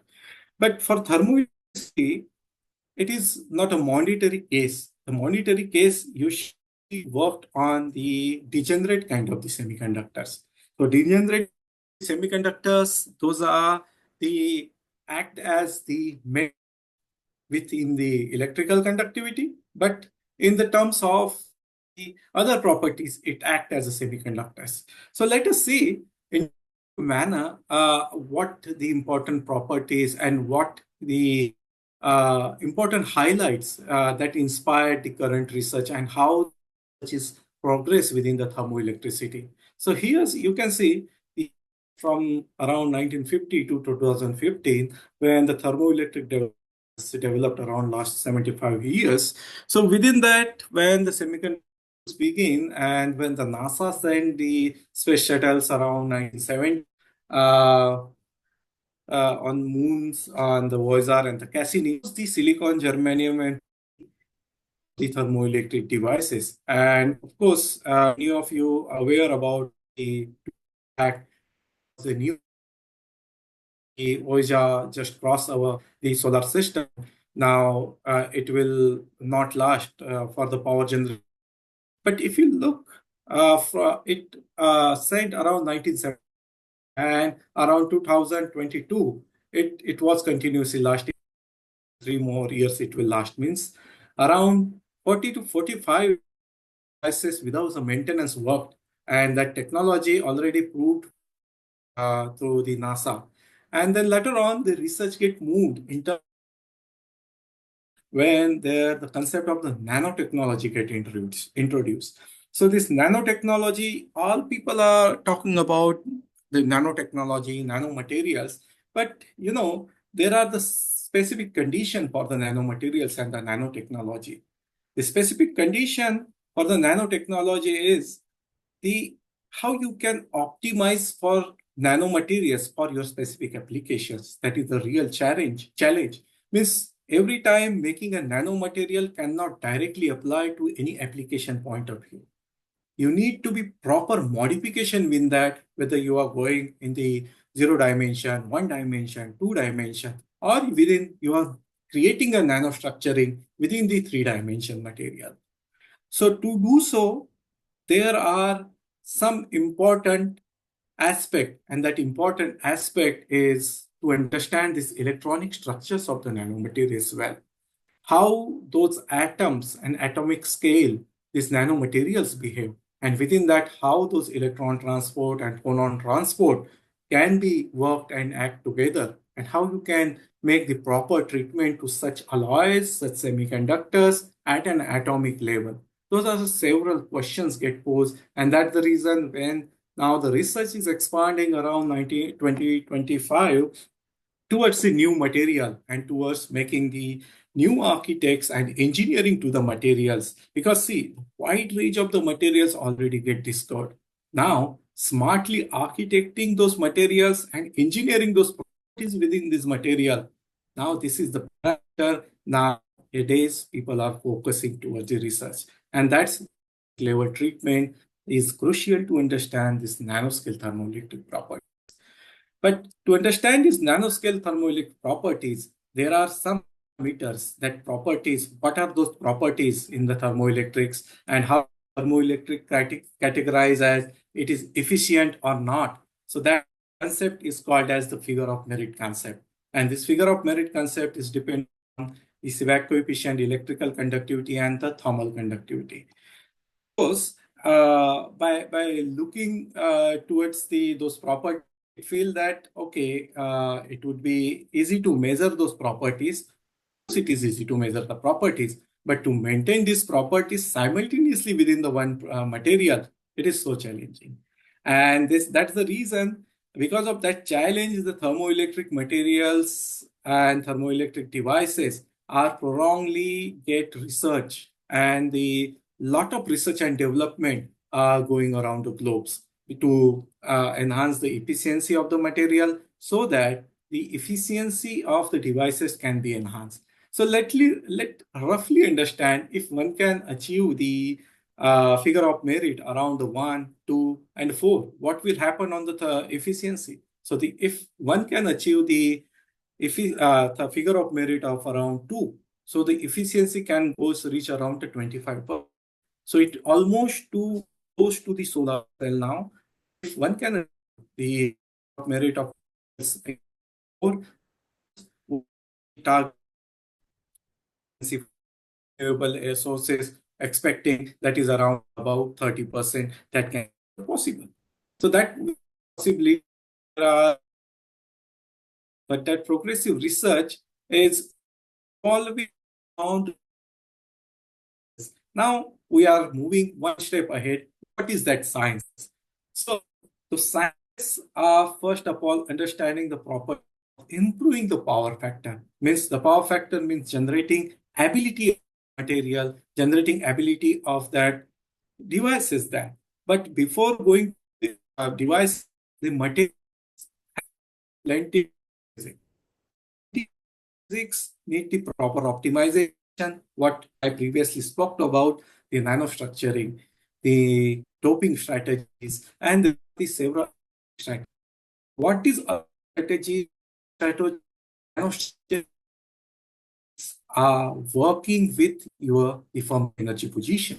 And this is the Fermi energy position, the physics that affect on your density of states, then what your carrier density. And of course, with that, you can easily monitor or play with your the high power factor, maintaining the Seebeck coefficient and the electrical conductivity simultaneously within the material. So this is the aspect to optimize power factor within the material, and this is also there's various concept is the energy depends mechanism, charge carrier, the carrier scattering mechanism, and the where I learned about some scientists, the Boltzmann. So the one have the some of the equation based on that class equation, all the physics and the material science revolve around that. And now with that help, the electron transport get optimal material. Now the concept comes around the thermal transport, the thermal conductivity aspect. And you know, the thermal conductivity is in materials can have two approaches. The first approach is the lattice thermal conductivity, and the second approach is your electronic contribution within that thermal conductivity. And of course, there are the several techniques that can be monitored towards the monitor or suppress down the thermal. Let us take some common example. So of us are aware about the silicon. The silicon is naturally available material. Silicon, one can see the thermal conductivity of the 50 to 60 Kelvin, and within to 60 if one need to be make the lower down the thermal conductivity in order of the 5 to you can say the so if reduce the bulk structure, of course the surface at a large to volume ratio you will get, and with that the scattering phonon scattering phenomena is also get enhanced.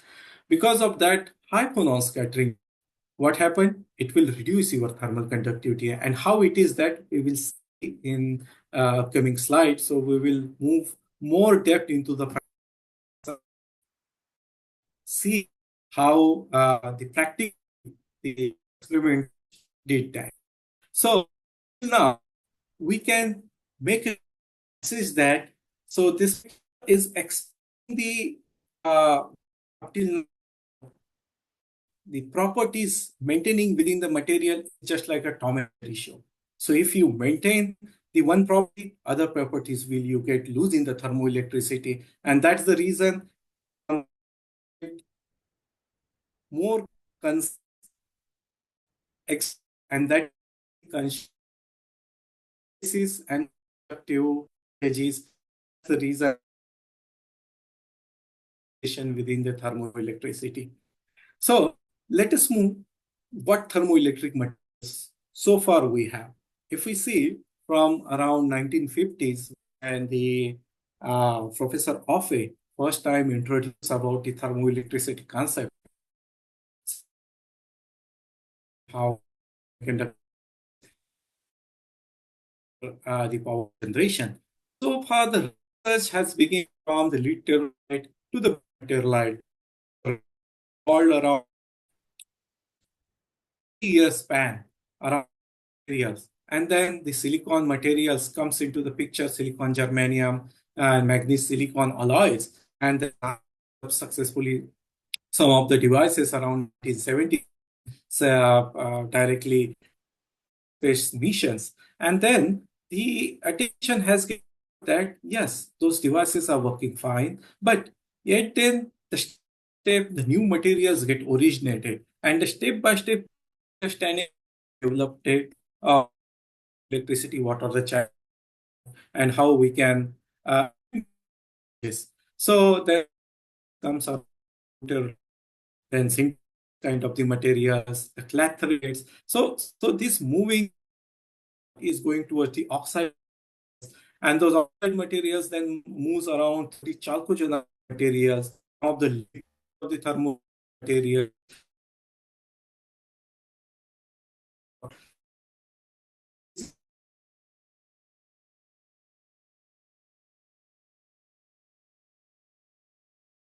That new physics has been developed within this.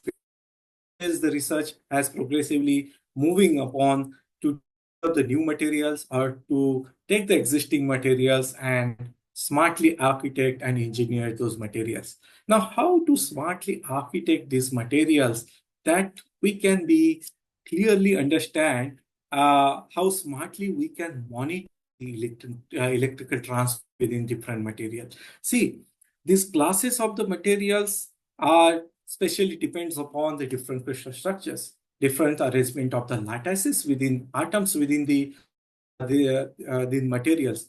And because of that, what your electron behavior and the phonon behavior is dramatically get changed. And that's the reason the materials, when classified into the order, disorder, and some of the mixed order and disorder kind of the phase, so the properties is also get to be tuned. And now the concept get more revolved around the component of the semiconductor. These semiconductors are specifically designed for the dealing with the cation and the anions, and if they are bound with the some of the metallic bonding, some of the ionic bonding, and some 2D materials if we can move the van der Waals bonding. So see, those are the important parameter when we try to understand the electron and phonon transfer. Basically, if you understand clearly what is the materials and how the material is going to be structurally characterized, you can be clearly imagine how this electron and phonon transport can be within the material. So now the moving to the strategies when we are moving from bulk to the nanostructuring. Of course, what happened? We are moving from the bulk to the nanostructuring. Always the people are not about the surface to the volume ratio increase, of course. But what happened when it's going to be reduced the sizes? When it is reduced the sizes, of course, it impact on your band gaps, it impact on your carrier density, it impact on your density of states. And of course, these are the transport properties that are responsible electrical property and affecting coefficient and electrical conductivity. Everybody are a bit familiar with quantum tunneling effect, quantum mechanics, when mechanics developed from 19 to 1914, where as a danger, a lot of Richard Feynman around 1970s introduced some of the advanced concept of quantum mechanics and the concept of the quantum tunneling get how at the nanoscale or within that very small time the electron transported in those potential areas. But we will not go much more depth within that, and we will try to first understand how those sciences can be coped with this mechanism. So to understand those sciences, we need to be understand what is the defects, what is aligned properly.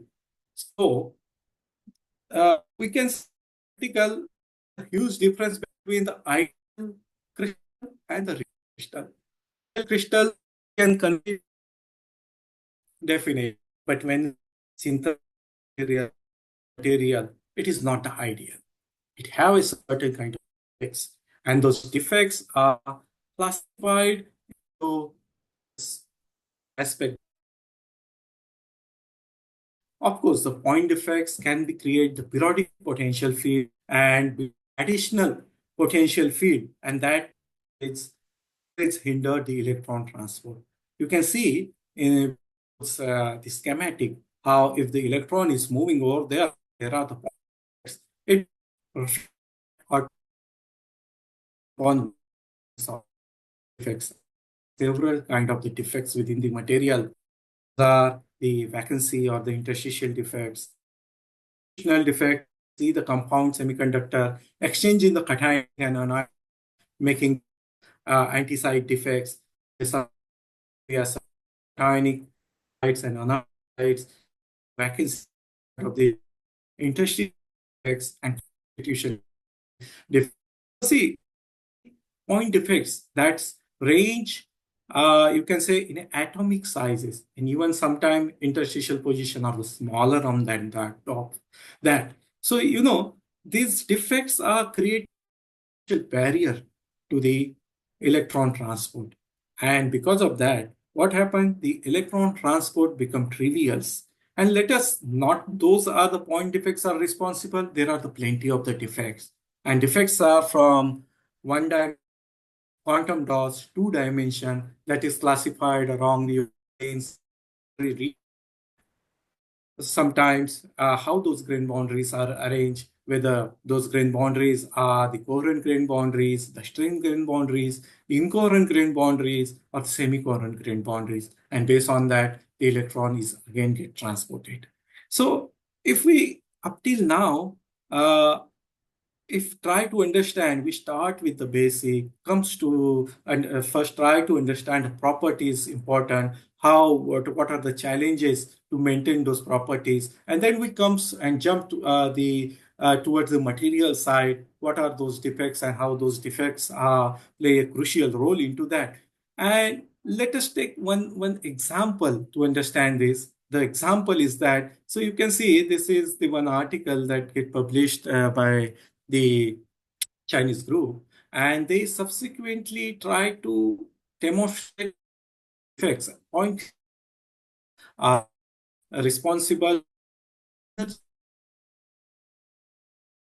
is what that we will see in coming slide, so that you can imagine that how those charges so within over the temperature range, you can see there are the different scattering mechanisms. And these different scattering mechanisms are get activated based on point defect, based on the mixed scattering effect, based on the electron scattering, and based on some of the good physics one can try to understand when they take a deep dive within the thermoelectricity. And that's the reason when people try to understand the energy-dependent carrier scattering effect. So the energy-dependent charge carrier scattering effect introduced the new concept within the semiconductor physics, the energy filtering effect. And this energy filtering effect is called as your relaxation time, charge carrier relaxation time. So now here you are monitoring your scattering events with the energy. And how it is that, let us try to understand with this, the animation. So suppose there is an electron which have a mean free path of 10 to 100 nanometer. Okay. And the wavelength of 10. And of course, what is the phonons if there are some students? So I will explain you in a simple way. The phonons are nothing but when the atoms vibrated under the illumination of the light or under the heat gradient, those vibration of the atoms are creating the energy. That energy sometimes called as the hidden form of the energy, that is called as a phonons. Okay, so that act as a wave. And if we understand the electrons is following the dual nature. As per the Heisenberg not de Broglie hypothesis. So it is behave as a wave also and particle also. So now in this constraint, so what happened here, you can see, if we are looking the picture of the electron, and it is the sorry. Am I audible to audience? Audible, you continue, please. Sir, you are audible. Yes, okay. Yeah. So now this electron you can see this green mark is going to be easily moved, and means that those interface are not barrier. Or there is the point effects are not acting as a potential barrier. The mean free path, this energy dependent scattering effect are less dominant. Now here, the next, this is the phonon scattering. The phonon scattering, if it is high, then your thermal conductivity is low. And here can see a clear animation, how those, you can see the blue and the purple, the low energy electrons and high energy electrons are going to be scattered with the grain boundaries, defects, nano inclusions. So one can see with this animation, these are the energy dependent, and these lines you can imagine, these are the boundaries within the material. Okay. So now let us directly move. What kind of the thermoelectric performance and ZT experimentally?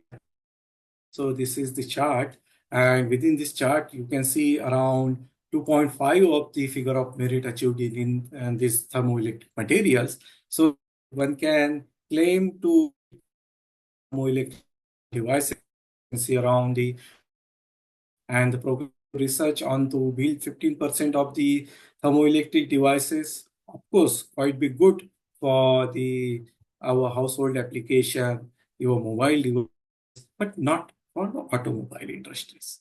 The automobile industry is yet to be need around efficiency of 25 to 30% of.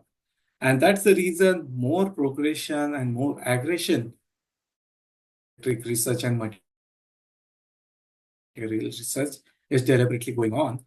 Within India, there are these small groups, some lower, means you can say you can count on your finger, but outside of the India, China, South Korea, USA are actively working on this.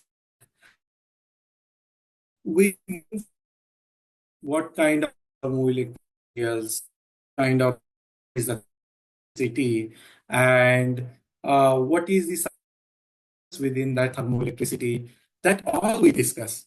But before I go, I'm moving to make the some of research get published and how those advanced thermoelectric research are going on. Let us try to make some of the 5-minute kind of the discussion over here, so that we cover and quickly discuss up till now. So I urge to the audience, if you have quick question in your mind and for a discussion, let us discuss up till now, and then we can move on the next slides also.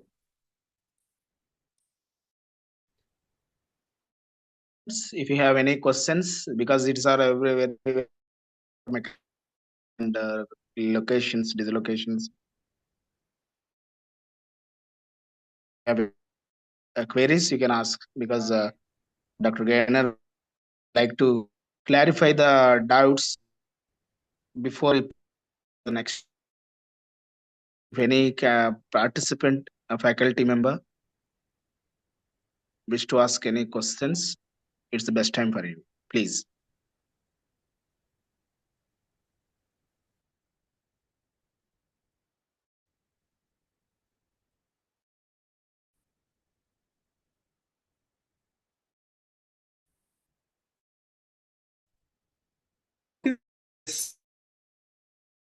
Pretty much clear about all this concept then. Okay. So the advancement, how to solve this research problem within this thermoelectricity on perspective of the materials first. So as in previous, I've been discussed about the nanostructuring within the bulk material. So this is the one problem I saw long back in bismuth telluride material. So see, in thermoelectric devices, need both the P-type couple. And make that P-type and N-type couple, you need to make the proper optimization. And there was the challenge to make the N-type counterpart of the bismuth telluride material, the thermoelectric devices. So this problem and challenge we solved long back. And within that, what we did, we just adopted some of the solution chemical synthesis approach. And within that, we chose the different precursors. And that different precursors, how those precursors can be fruitful bulk bismuth telluride and get decorated with any kind of the precipitations. We are not where about what kind of the precipitate, second phase precipitate would be there. So we just begin with the then what we found that, of course, there are the second phase precipitates, and we mapped with the X-ray diaphragm. It need to identify first of all what is the materials you have mapping, so that after elemental mapping, what we are doing, we are just mapping what much amount of the elements are present over there. If there are the impurity phase or the discharge phase, that, and then of course, what kind of the second phase precipitate that could be possible. Many times the XRD, X-ray diffraction, have the specific limitations. The specific limitations in terms of the resolution. So the XRT can nanostructures. That is the important point. Always keep into the mind it. Although you can justify of the peaks, that is the nanomaterial get formed, but you cannot justify if nanomaterial are below the 80 or 80 nanometers. Within that range, then you need to be turns around the microscopy. So the microscopy, it is not about the doing the scanning electron microscopy. Adopting the scanning electron microscopy towards the advanced level, that is adopting the electron diffraction microscopy. And within that electron diffraction microscopy, you can easily map what is the phase formed within your material, the bulk material, and within that bulk material also the nanoprecipitates also you can map around the material. But the true of the scientific rigor, he will not trust on that analogy, because see, when you are map the material in terms of the phases, so the phases you are comparing with the ideal reference pattern. Okay, so when you are comparing with the ideal reference pattern, you need to be investigate, and to do so, we adopt then the high microscope. You can say one can easily map the nanostructure of 8 to 10 nanometer. And with this 8 to 10 nano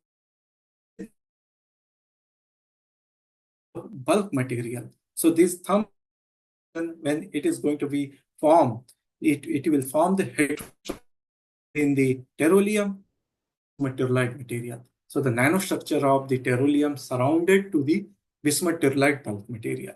Now, if we measures, and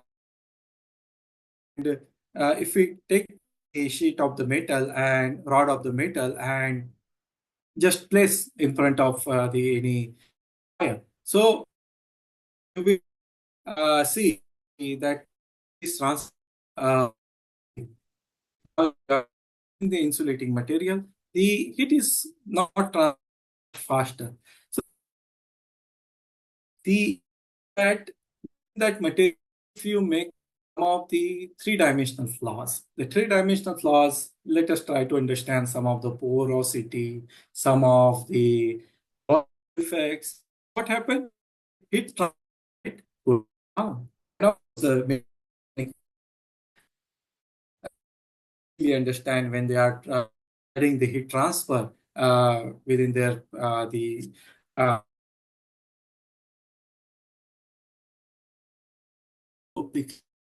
such nanostructure also act like those are the heat transfer. And when it acts as an obstacle for the heat transfer, one can expect it should act as an obstacle for the electron transfer also, but actually it is not. And that's the reason within those composition, we see that there are the high conductivity got within those materials.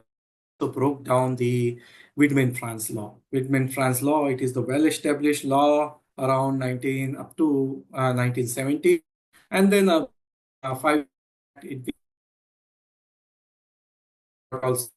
this Widman-Franz to get down to broke kind of the is materials. Once smartly architect material, you will see the plenty of the good new physics within that material, and that we observe. And what a previous example I given you, heat transfer, that I am also going to be discussed with you all. And now how to adopt this. The computational approaches, just now I explained you the real crystal and ideal crystal. But when you are adopting the computational, are the ideal crystals. And within that ideal crystals, you are making it defective. And when you are making the defective or some kind of defects at 1 dimension, 2 dimension, 0 dimension, of course, this computational approach will also provide you the same means it how transport it within that. So here, then we smartly try to computational approach using the density. Following the Boltzmann-Torres-Mote equation, calculated density of state, in how those can change the properties. Those parameters, values are not important. That it's the features that the precipitation will be your electron transport. Here, when you are making such kind of the distinct architecture, impact on the conductivity. The thermal conductivity is dramatically going down, and it is around the polymeric thermal. We all are aware about the thermal conductivity. The metals have the high thermal conductivity. The reason is that the metals have high conductivity. Then the insulators have the high thermal conductivity. The reason is that the insulators have high lattice thermal conductivity. Now this is when they have intermediate thermal conductivity. So it means contribution of both electrical and the lattice kind of contribution. So now in thermal to be lattice kind of the thermal conductivity. And if you imagine, and up till now what I taught you or what I discussed with you all, this thermal conductivity is get obstructed. Why? There are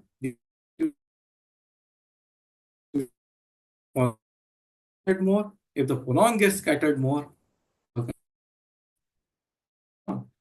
reason we got the pretty of good figure of merit for this entire material. So the efficiency goes 12 to 15% within that the low operating temperature range. And then one can easily fabricate the thermoelectric devices by. So the conclusion that is not the mandatory for thermoelectricity. How we can envision how those thermoelectric devices are actually look like. So here you can see this is the one can act to science. One can act to the hybrid solar thermoelectric devices, and of course the thermoelectric device, the fact that we can replace battery technology towards energy automobile.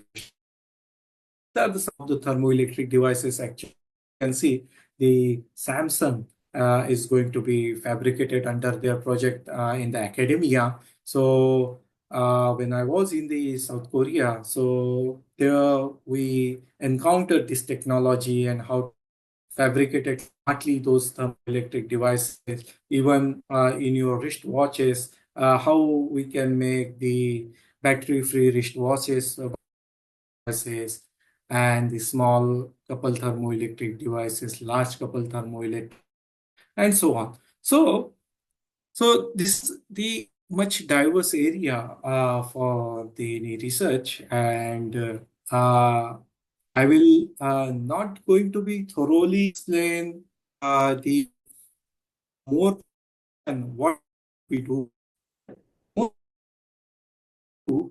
until and unless we will not innovation or improvement that required. Let's take the one example in ancient time. So if one asks you, hey, can I suggest you a solution? And if one is not ready to adopt, of course, the innovation cannot be done.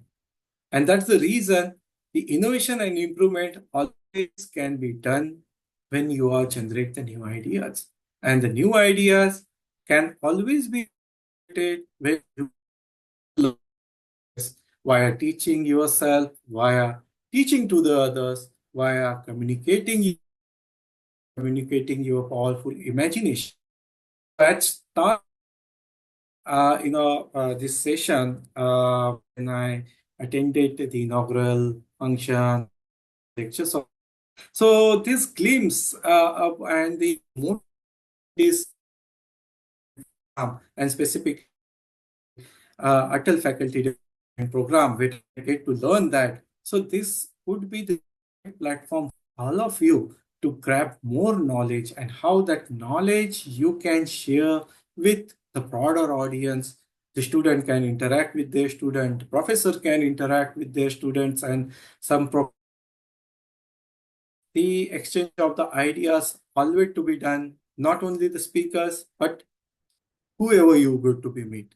So that's what the message at the end I always like to be deliver at any my. And also from the Dilip, a lot of students are joining the program over there. Right-minded students for their some of the opportunities to work with us. So, to industrial scale. So of course, on the computational scale, anyone interested to finite element analysis for internship or would have the hands on the console on the ANSYS software, feel free to talk with me or contact me to me. So we may generate the possible position for you quickly, but it is the temporary position that we can offer. But there are some of the position that presently we have for the mechanical engineers who have the good dynamics, heat transfer, and some of the associate experience. And MTech guys are welcome to contact me. And if you also the biotechnology somewhere here or the professors who support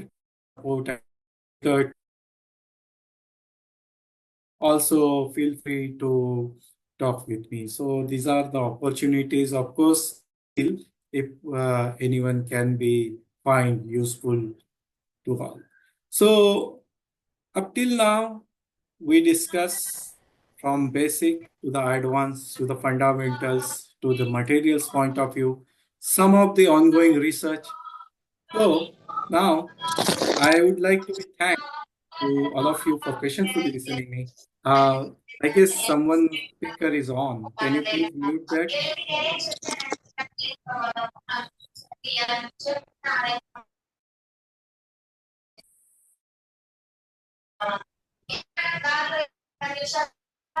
Can you please turn off your mic? Actually, it is making a noise over here. Yes, thank you.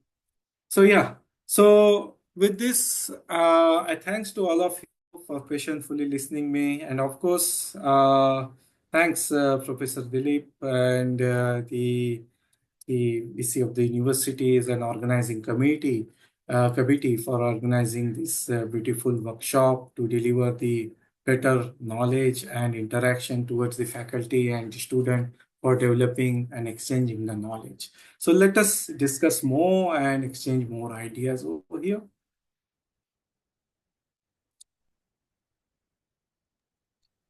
Yes, thank you, sir. Dear participants,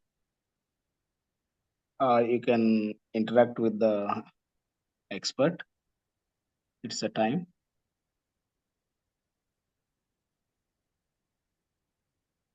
Sir, can you throw a light on the thermoelectric in satellites and UAVs? Yes. Unmanned air vehicles. Particularly in satellites, what they are trying to do that see, in satellites, presently they are using the solar panels. So it's depend upon the exposure, but of course, outside of the Earth, it got the plenty of. But there are some of the devices like need the free. The people are looking towards the thermoelectric devices. Okay, so within that, for population and for the cooling aspect also, the cooling aspect in the sense, many times there is the enormous heat get generated, and that heat is going to need to be cooled down those devices with cooling. That more trying to do that. So both ways, in the cooling and in the generation. But in the space shuttle, as I explained, and all of you get aware about the voice Cassini and the space. Over there, the technology is truly dependent on the thermoelectricity. Because, of course, it needs the source of the hydrogen and the chemical energy, and the solar cell and battery also it need to be recharged. So of course, for the space mission, the thermoelectric devices are going to be last more. Good evening, sir. This is Yes. Raviteja. Yes. Thank you, sir, for your valuable presentation. Sir, I have a small doubt. Yeah. Actually, I completed my master's under the guidance of Dilip sir. So I have done the project on the on thermoelectric materials only. So present, I have a doubt see, when we are conducting thermomechanical analysis on different materials such as the polymers, metals, find some kind of output such as the glass transition temperature, some or some stick properties, something. Find the heat dissipation factors, such kind of activity, TMS, sir. So see, this glass transition temperature within the polymers, Yeah. So what I understand about the polymers, see, the same research when they replicated on the convert.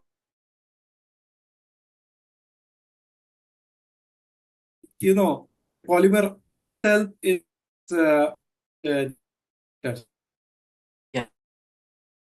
a major challenge. As a material point study, it's been good. But if you are thinking about if you need to be specially apply for the device and challenging, So general polymer, what you do, PD, high density, HDPE or some HDPE, PP high materials, density or low density polypropylene material. polymer. Yes, but beside of this polymer, there are the other polymer called a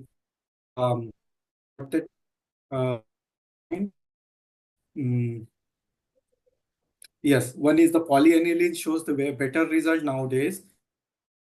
Conducting polymer, yes, conducting polymer, yes. So the conducting polymer is you can say nowadays found fruitful for. So if you try to conducting polymer, of course, the problem you will not face because it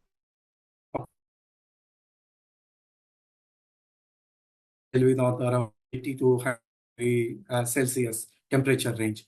And yes, so the glass transition temperature, of course, this would be the problem, but many polymer material have the different glass transition temperature. Yes, a different glass transition for different materials. Yes, so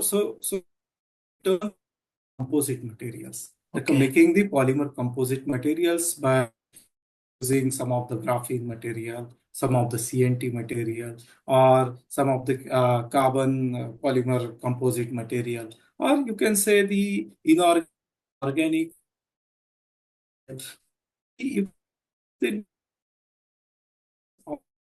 To monitor those properties, and it will shift your glass transition temperature.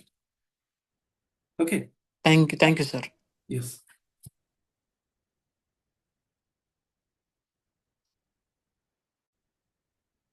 Yes. Sir, this is Srinath. Can you hear me? Yes, I'm Yeah. hearing Mr. Srinivas. Yeah, I'm studying mechanical environments. Yeah. Why now the phase changing material PCM for the and the other in the research area. How far it is suitable and how to find the thermoelectric properties of those materials?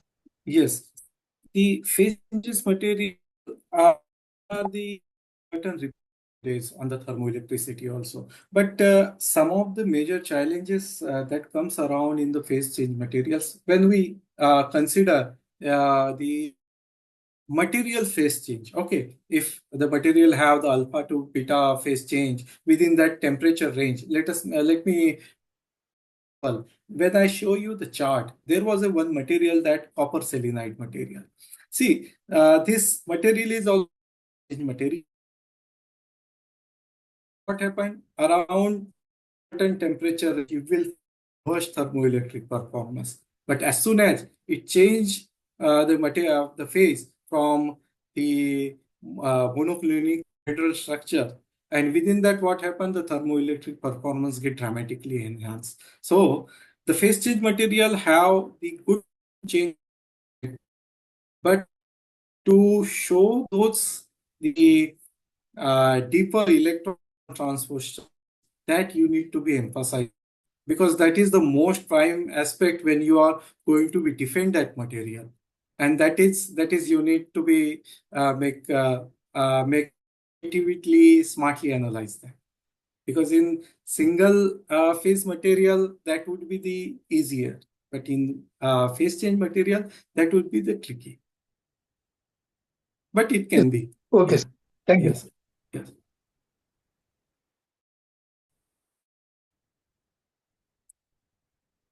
Sir, we have heard new different material in thermoelectric material wherein you have sufficient work you have done on chalcogenides. Yes, What is this chalcogenides, sir? Chalcogen generally, when you are taking element, so these when these elements are aligned with your the metals and the compound semiconductor called the chalcogenide material. So basically, this is the class of your uranium series and sulfur series. And those are the narrowband gap of semiconductors. Can we have thermoelectric materials? Yes, nanothermoelectric materials are good to have, but many times over there making only the nanomaterial and studying over the thermoelectric properties, you will see the electrical transport get lower down because of the electron at this side of the because the nanomaterial pose, yes, boundaries. So that's the only the nanomaterials will not solve that. But actually adopting materials. Small bulk material. If you minimum transport is good, but it is good for the phonon, but not for the electron. Yeah. Participants, you are most welcome to get clarify your doubts, because this is a very useful session for mechanical engineers as far as energy materials is concerned. It is the thermoelectric very good session. You can pursue your PhD also. Faculty members, we have any? No, sir. Very clear, sir. No. Okay.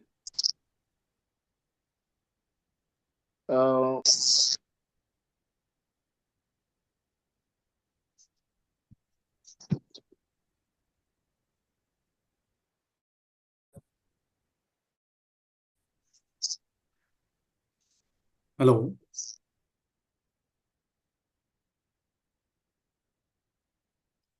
Feedback will be shared by Atal, you can directly give feedback to the Atal. No intersessional feedback will be taken by the hosting college. Okay. Overall feedback by the participant in the Atal portal. Okay, you make this point very clear. We are try to concentrating on the lectures and the technology delivered in front of us. They have done many case studies. They are really involving in the is one of the US-based company. They are working on the thermoelectric materials. Expert in front of us is very very for us. So indeed, I am also working on this thermoelectric materials. One of my student also done in 2015 to 17 years on DMA. Sir. Okay. Okay, student. Sorry, faculty member. Yes, sir. Clarify. Sir, Yeah. this is Raviteja, sir. So I have done my master's under the guidance of Dilip Kumar, sir. So my project entitled fabrication and experimental analysis on carbon and Kevlar composites, sir. So I have done the research both on mechanical analysis, dynamic mechanical analysis on the micro tensile properties It is of the polymer based. Polymer composites. We are not on Fiber. Right. Pressure. Like some bulk modulus different feature, different output extracted and were compared with the metallic material. So that's my my master's project. Yes. Yeah. Good.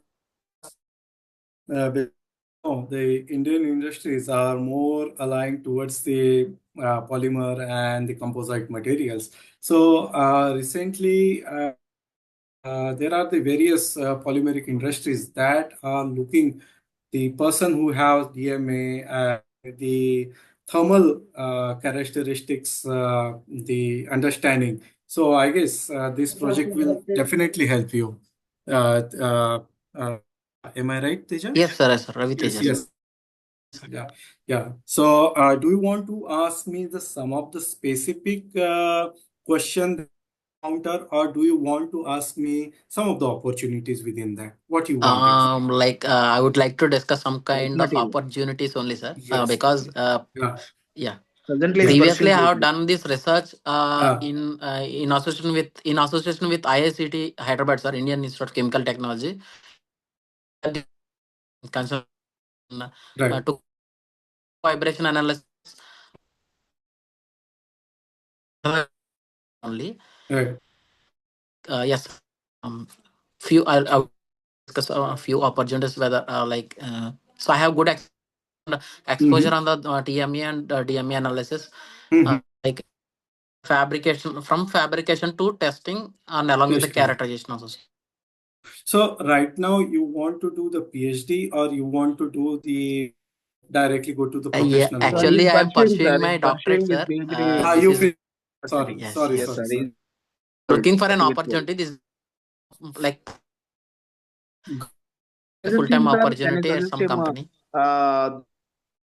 More electric based research one statement and yes. See, in poly, as per my knowledge, no on the thermoelectricity in India. Some of the group was working into the Europe.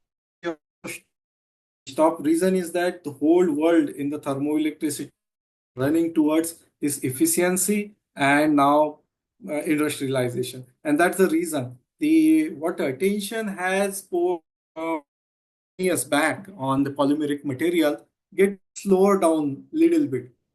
Yet there are composite polymer kind, and that is the area what it need not be exclusive. We can go for metal matrix also. You can go for metal matrix composite. yeah, metal matrix composite also. Any kind of matrix composite wherein he can pursue his PhD, sir. Good area. Good He's very area. much curious to work. Then I may suggest try to take the material and the polymer composites.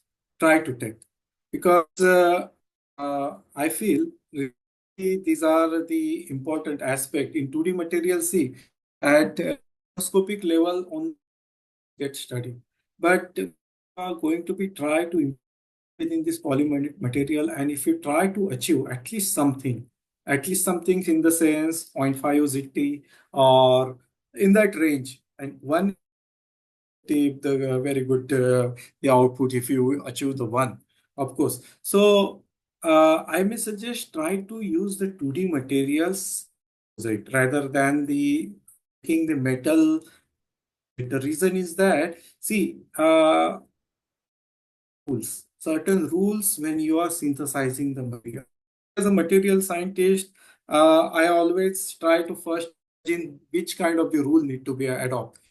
So there are first rule, it's if you are directly taking metals and directly take the cobe into the semiconductor, it will form the metal semiconductor interfaces. So those interfaces all time make destructive transport in the material. Now, coming in polymer, want to make the chain for the electron transport.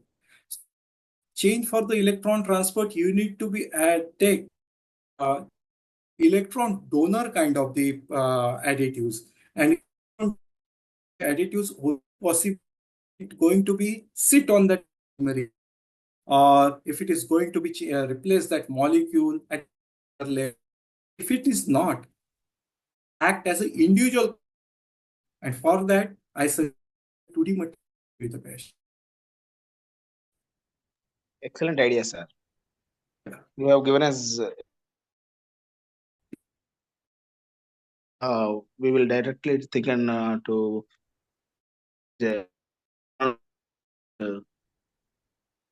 polymer chain.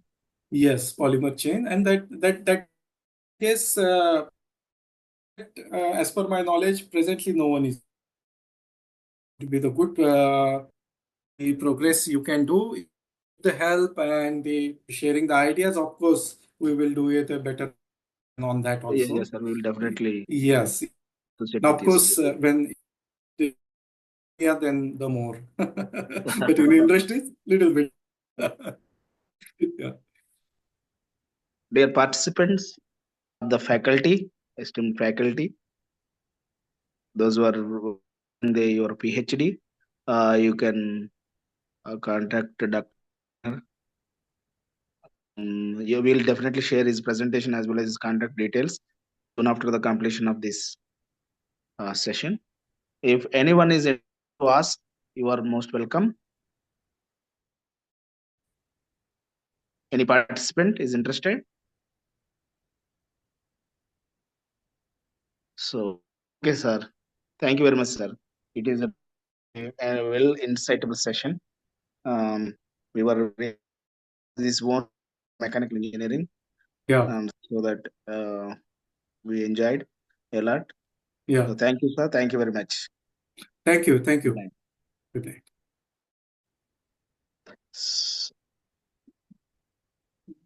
So, dear participants, with this, can you all open your videos, turn on your videos? We'll have one photograph and we'll come. Please, thank you. Where you all, myself also.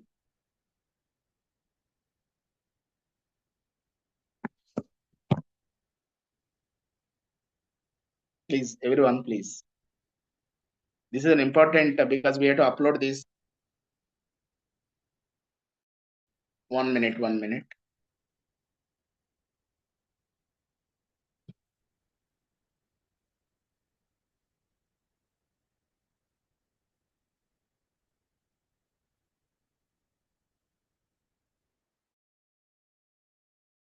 here asked to turn on your videos. Sir, I am unable to Yes, turn on, sir. Okay, okay.